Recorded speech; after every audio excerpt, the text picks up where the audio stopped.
ಎಲ್ಲರಿಗೂ ನಮಸ್ಕಾರ. ನಾನು ನಿಮ್ಮ ಸತೀಶ್ ಯೋಗ ಪ್ರೇರಣಾ ಅಕಾಡೆಮಿಯಿಂದ. ಆತ್ಮೀಯ ಸ್ಪರ್ಧಾರ್ಥಿಗಳು, ಇವತ್ತಿನ ಈ ಕ್ಲಾಸಲ್ಲಿ ನಾವು ಭಾರತೀಯ ಸಮಾಜ ಮತ್ತು ಅದರ ಬೆಳವಣಿಗೆಗಳಿಗೆ ರಿಲೇಟೆಡ್ ಆಗಿರುವಂಥ ಕೆಲವೊಂದು ವಿಷಯಗಳ ಬಗ್ಗೆ ಚರ್ಚೆ ಮಾಡ್ತಾ ಹೋಗೋಣ. ಇದು ಭಾರತೀಯ ಸಮಾಜ ಮತ್ತು ಅದರ ಬೆಳವಣಿಗೆಗಳಿಗೆ ರಿಲೇಟೆಡ್ ಆಗಿರುವಂಥ 2ನೇ ಕ್ಲಾಸ್ ಆಗಿದೆ.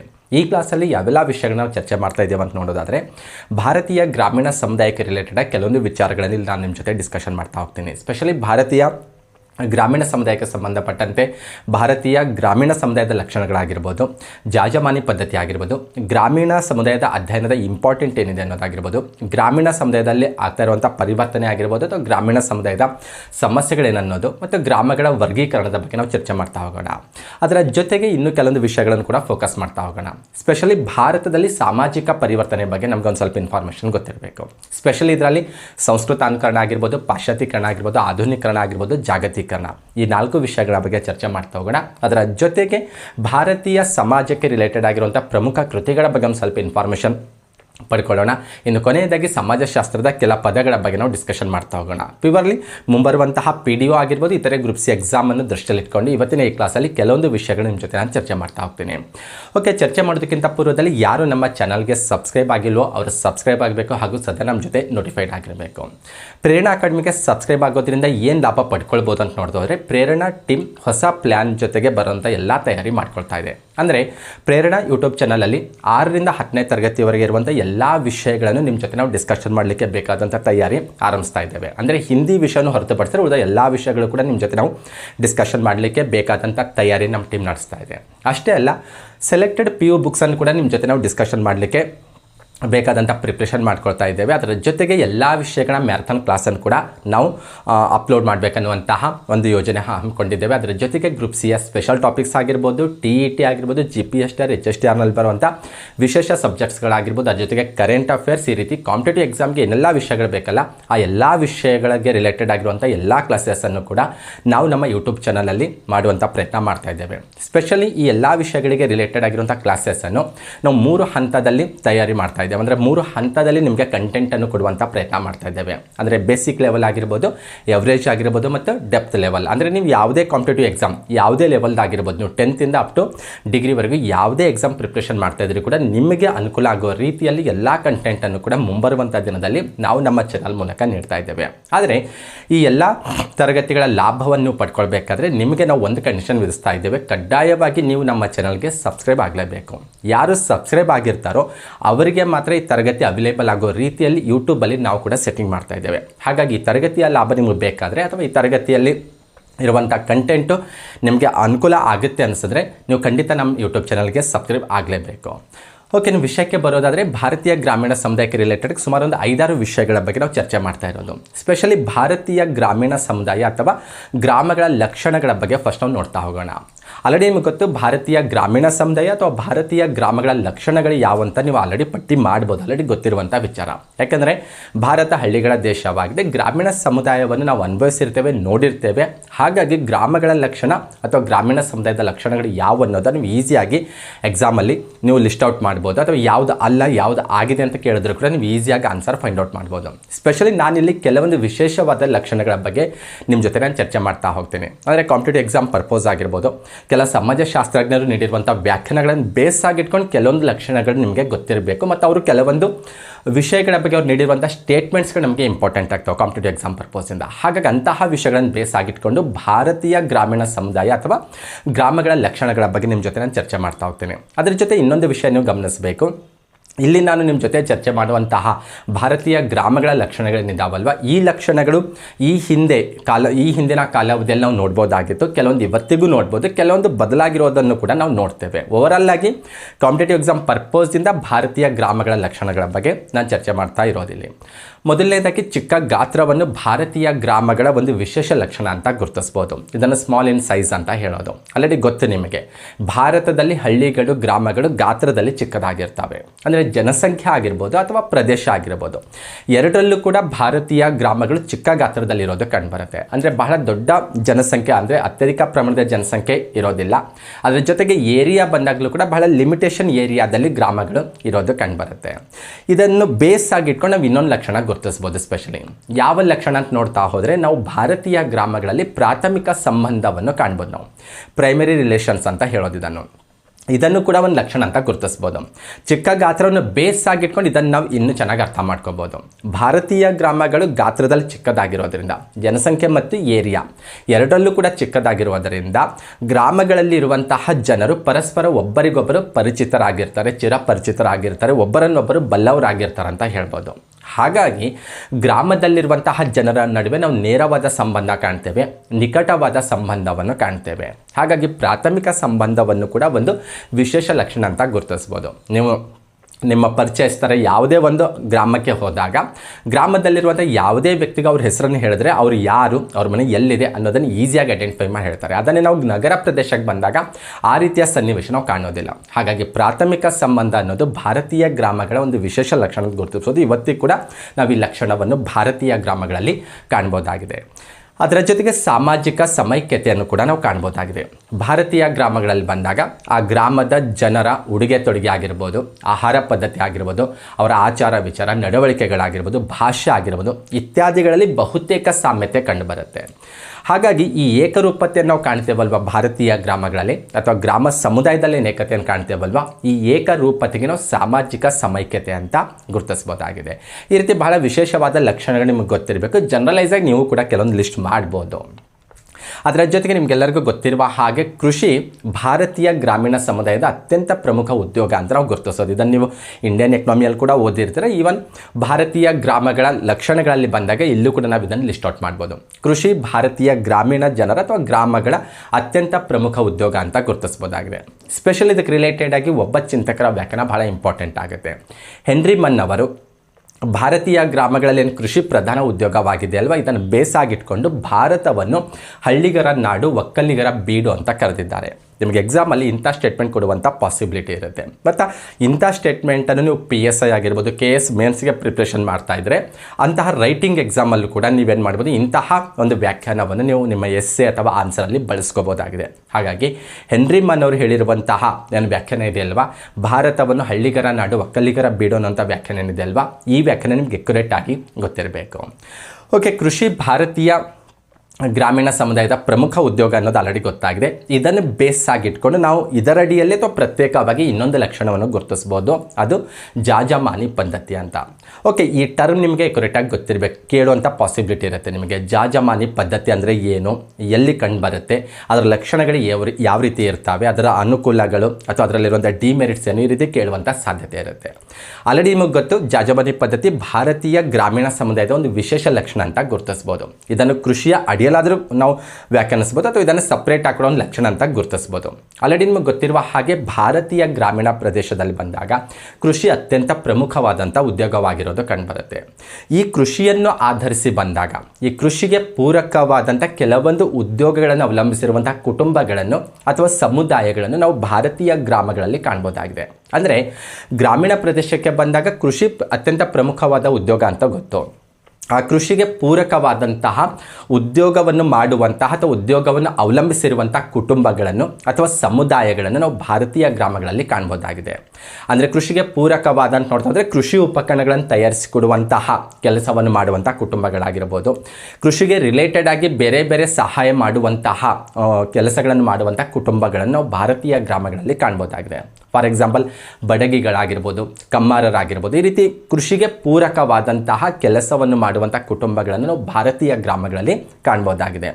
ಓಕೆ, ಈ ಪದ್ಧತಿ ಇವತ್ತು ನಾವು ಅಷ್ಟೊಂದು ಕಾಣಲಿಕ್ಕೆ ಸಾಧ್ಯ ಇಲ್ಲ. ಕೆಲವೊಂದು ಕಡೆಗೆ ಆಧುನೀಕರಣ ಬೇರೆ ಬೇರೆ ಕಾರಣಕ್ಕಾಗಿ ಈ ಪದ್ಧತಿಯನ್ನು ನಾವು ಸಂಪೂರ್ಣವಾಗಿ ನಾವು ಕಾಣಲಿಕ್ಕೆ ಸಾಧ್ಯ ಇಲ್ಲ. ಆದರೆ ಕೆಲವೊಂದು ಕಡೆಗೆ ಅದು ಪಾರ್ಷಲಿ ನಾವು ಇವತ್ತಿಗೂ ಕೂಡ ನೋಡ್ಬೋದಾಗಿದೆ. ಎಸ್ಪೆಷಲಿ ನಾರ್ತ್ ಕರ್ನಾಟಕದ ಏರಿಯಾ ಅಂತ ಹೋದಾಗ ಆಧುನೀಕರಣದ ಪ್ರಭಾವ ಇನ್ನೂ ನಾವು ಅಷ್ಟೊಂದು ಪ್ರಭಾವ ಆಗಿರೋದು ಕಂಡುಬರೋದಿಲ್ಲ. ಹಳ್ಳಿಗಳಲ್ಲಿ ಬಂದಾಗ ನಾರ್ತ್ ಕರ್ನಾಟಕದ ಹಳ್ಳಿಗಳಲ್ಲಿ ನಾವು ಇವತ್ತಿಗೂ ಕೂಡ ಸಂಪೂರ್ಣವಾಗಿ ಜಾಜಮಾನ ಪದ್ಧತಿ ನೋಡದೇ ಇದ್ದರೂ ಕೂಡ ಪಾರ್ಷಲಿ ಇದನ್ನು ನಾವು ನೋಡ್ಬೋದಾಗಿದೆ ಇವತ್ತಿಗೂ ಕೂಡ. ಓಕೆ, ಈ ರೀತಿ ಕೃಷಿಗೆ ಪೂರಕವಾದಂತಹ ವೃತ್ತಿಯನ್ನು ಮಾಡುವಂಥ ಉದ್ಯೋಗವನ್ನು ಅವಲಂಬಿಸಿರುವಂಥ ಅಥವಾ ಉದ್ಯೋಗವನ್ನು ಮಾಡುವಂತಹ ಕುಟುಂಬಗಳನ್ನು ನಾವು ಭಾರತದ ಗ್ರಾಮೀಣ ಸಮುದಾಯದಲ್ಲಿ ಅಥವಾ ಗ್ರಾಮಗಳಲ್ಲಿ ಈ ಹಿಂದೆ ಕಾಣ್ಬೋದಾಗಿತ್ತು. ಕೇವಲ ಕೃಷಿಗೆ ಪೂರಕವಾದ ಉದ್ಯೋಗ ಅಷ್ಟೇ ಅಲ್ಲ, ಗ್ರಾಮದಲ್ಲಿ ವಾಸವಾಗಿರುವಂಥ ಜನರಿಗೆ ಅಗತ್ಯ ಸೇವೆಯನ್ನು ಒದಗಿಸುವಂತಹ ಕೆಲವೊಂದು ಕುಟುಂಬಗಳು ಕೂಡ ಗ್ರಾಮಗಳಲ್ಲಿ ಇರೋದು ಕಂಡುಬರುತ್ತೆ. ಅಂದರೆ ಮಡಿವಾಳರಾಗಿರ್ಬೋದು, ಭಜಂತ್ರಿಯರಾಗಿರ್ಬೋದು, ತಳವಾರರು, ಈ ರೀತಿ ಕೆಲವೊಂದು ಕುಟುಂಬಗಳು ಕೃಷಿಗೆ ಪೂರಕವಾದಂತಹ ಕೆಲಸವನ್ನು ಮಾಡ್ತಾ ಇದ್ದರೆ, ಇನ್ನು ಕೆಲವೊಂದು ಕುಟುಂಬಗಳು ಅಥವಾ ಕೆಲವೊಂದು ಸಮುದಾಯ ಅಂತ ಗುರುತಿಸ್ತೇವೆ ನಾವು ಕೆಲವೊಂದು ಕಡೆ ಬಂದಾಗ, ಆ ಸಮುದಾಯದ ಜನರು ಅಥವಾ ಆ ಕುಟುಂಬಗಳು ಆ ಗ್ರಾಮದಲ್ಲಿ ವಾಸವಾಗಿರುವಂಥ ಜನರಿಗೆ ಅಗತ್ಯ ಸೇವೆಯನ್ನು ಒದಗಿಸುವಂಥ ಕೆಲಸವನ್ನು ಮಾಡ್ತಾಯಿದ್ರು. ಅಂದರೆ ಒಂದೊಂದು ಸಮುದಾಯ, ಒಂದೊಂದು ಕುಟುಂಬ ಕೂಡ ಒಂದೊಂದು ಕೆಲಸವನ್ನು ಮಾಡ್ಕೊಂಡು ಹೋಗ್ತಾ ಇರೋದು ಕಂಡುಬರುತ್ತೆ. ಮತ್ತು ಇದು ಆನುವಂಶಿಕವಾಗಿ ವೃತ್ತಿ ಹಾಗೆ ಅಥವಾ ಈ ಸೇವೆ ಕಂಟಿನ್ಯೂಷನ್ ಆಗ್ತಾ ಇರೋದು ಕಂಡುಬರುತ್ತೆ. ಈ ರೀತಿ ಭಾರತೀಯ ಗ್ರಾಮದಲ್ಲಿ ಬಂದಾಗ ಆಲ್ಮೋಸ್ಟ್ ಆಲ್ ಪ್ರತಿಯೊಂದು ಗ್ರಾಮದಲ್ಲೂ ಅಥವಾ ಕೆಲವೊಂದು ಕಡೆಗೆ ಸಣ್ಣ ಸಣ್ಣ ಗ್ರಾಮಗಳಿದ್ದಾಗ 2-3 ಗ್ರಾಮಗಳು ಸೇರ್ಕೊಂಡು ಕೂಡ ನಾವು ಈ ಟೋಟಲ್ ಸಿಸ್ಟಮನ್ನು ಕಾಣ್ಬೋದಾಗಿತ್ತು. ಹಾಗಾಗಿ ಭಾರತೀಯ ಗ್ರಾಮದಲ್ಲಿ ಬಂದಾಗ ಬಡಗಿಗಳಾಗಿರ್ಬೋದು, ಕಮ್ಮಾರರು, ಚಮ್ಮಾರರು, ಮಡಿವಾಳರು, ಭಜಂತ್ರಿಯರು, ತಳವಾರರು, ಈ ರೀತಿ ಕೃಷಿಗೆ ಪೂರಕವಾದಂಥ ವೃತ್ತಿಯನ್ನು ಅಥವಾ ಉದ್ಯೋಗವನ್ನು ಅವಲಂಬಿಸಿರುವಂಥ ಕುಟುಂಬಗಳು, ಗ್ರಾಮದ ಜನರಿಗೆ ಅಗತ್ಯ ಸೇವೆಯನ್ನು ಒದಗಿಸುವಂತಹ ಕುಟುಂಬಗಳು ಇರೋದು ಕಂಡುಬರುತ್ತೆ. ಇವರು ವರ್ಷ ಪೂರ್ತಿ ತಮ್ಮ ಗ್ರಾಮದ ಜನರಿಗೆ ಅಗತ್ಯ ಸೇವೆಯನ್ನು ಒದಗಿಸ್ತಾ ಇದ್ದರು.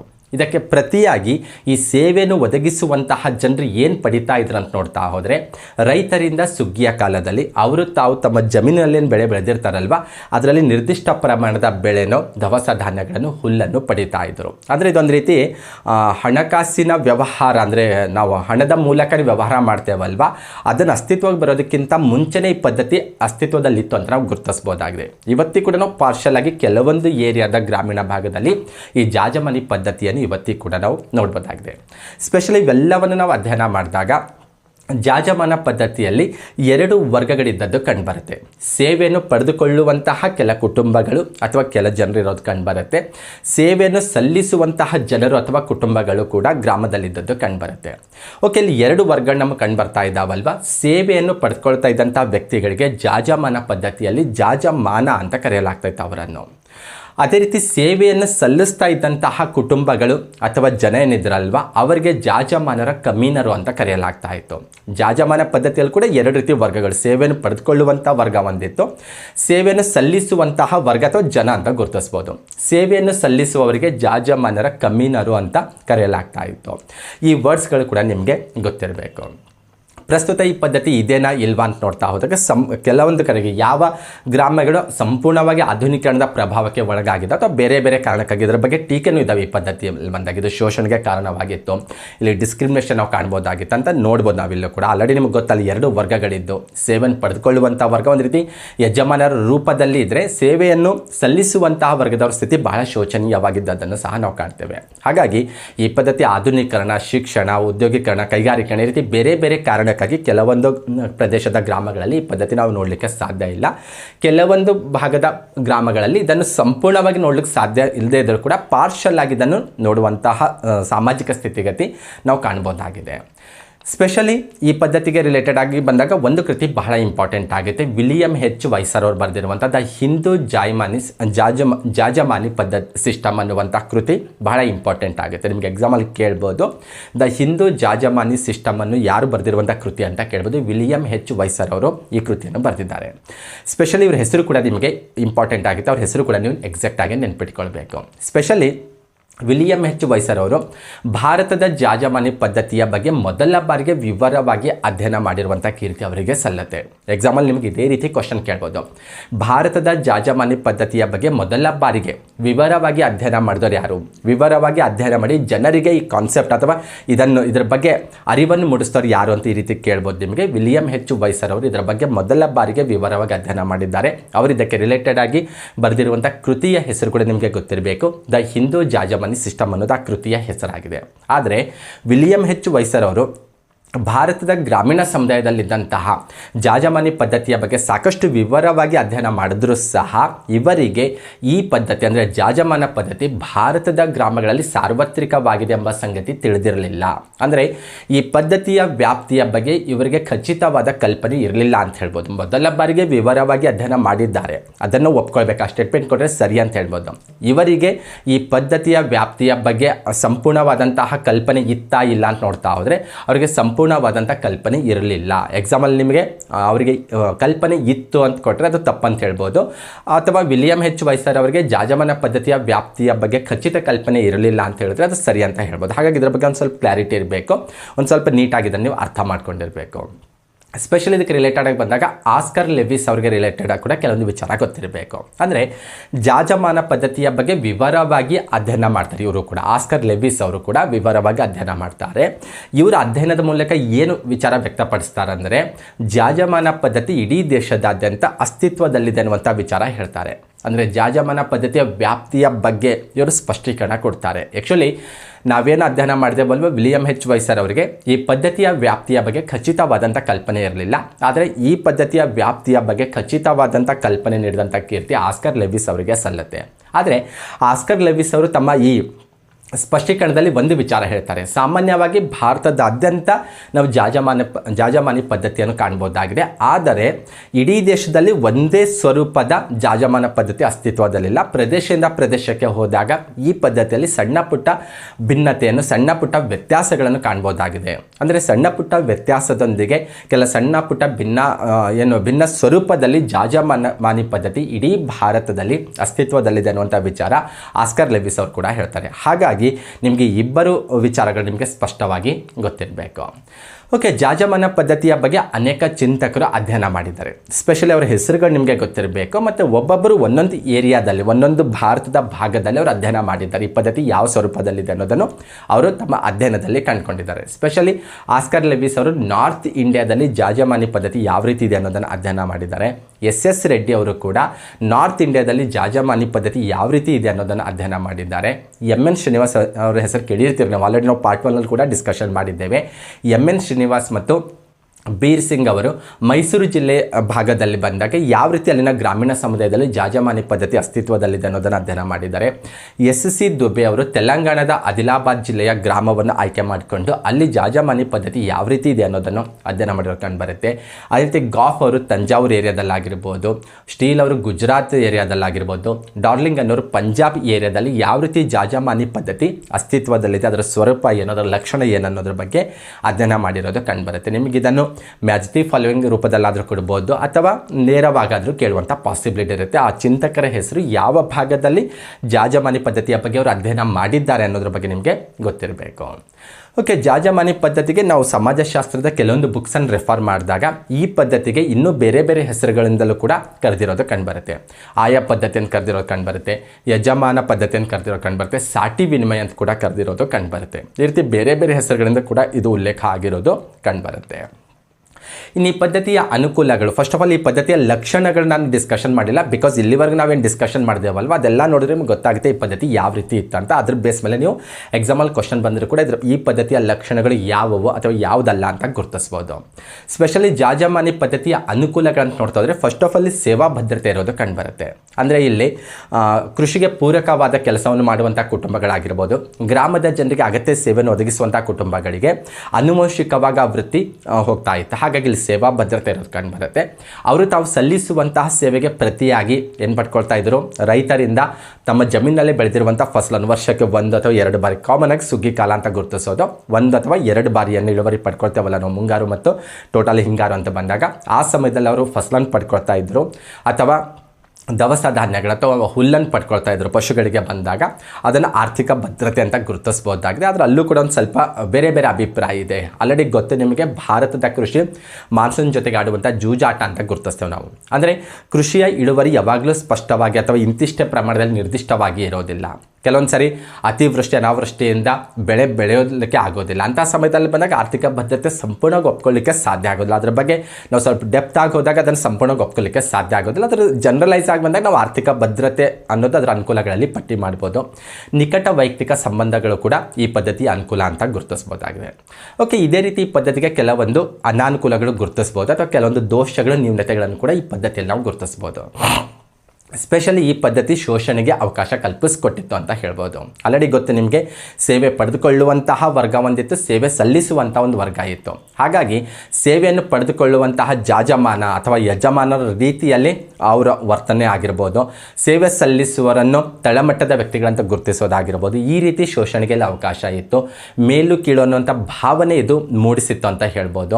ಅದ್ರ ಜೊತೆಗೆ ಇಲ್ಲಿ ಕಮ್ಮಿನಾರು ಅಂತ ನಾವು ಹೇಳಿದ್ದೇವೆ, ಸೇವೆ ಸಲ್ಲಿಸುವಂಥ ಜನರೇನಿರ್ತಾರಲ್ವ ಅವರಿಗೆ ಕಮ್ಮಿ ಕಮೀನರ್ ಅಂತ ಕರೀತಾ ಇದ್ರು ಅಂತ ಹೇಳ್ತಾ ಇದ್ದೇವಲ್ವಾ, ಆ ಕಮೀನ್ ಅನ್ನುವಂಥ ವರ್ಡ್ ಮೀನಿಂಗು ಅದೇ ರೀತಿ ಇದೆ. ಅಂದರೆ ನಿಕೃಷ್ಟ ಸ್ಥಾನಮಾನದವನು ಅನ್ನುವಂಥ ಅರ್ಥವನ್ನು ಕೊಡುತ್ತೆ. ಹಾಗಾಗಿ ಇದು ಶೋಷಣೆಗೆ ಇದು ಅವಕಾಶ ಕಲ್ಪಿಸಿಕೊಟ್ಟಿತ್ತು. ಇದು ಈ ಪದ್ಧತಿಯ ನ್ಯೂನತೆಗಳಲ್ಲಿ ನಾವು ಗುರುತಿಸಬಹುದಾಗಿದೆ. ಈ ರೀತಿ ಜಾಜಮಾನಿ ಪದ್ಧತಿಯ ಬಗ್ಗೆ ಕೆಲವೊಂದು ವಿಚಾರಗಳು ನಿಮಗೆ ಗೊತ್ತಿರಬೇಕು.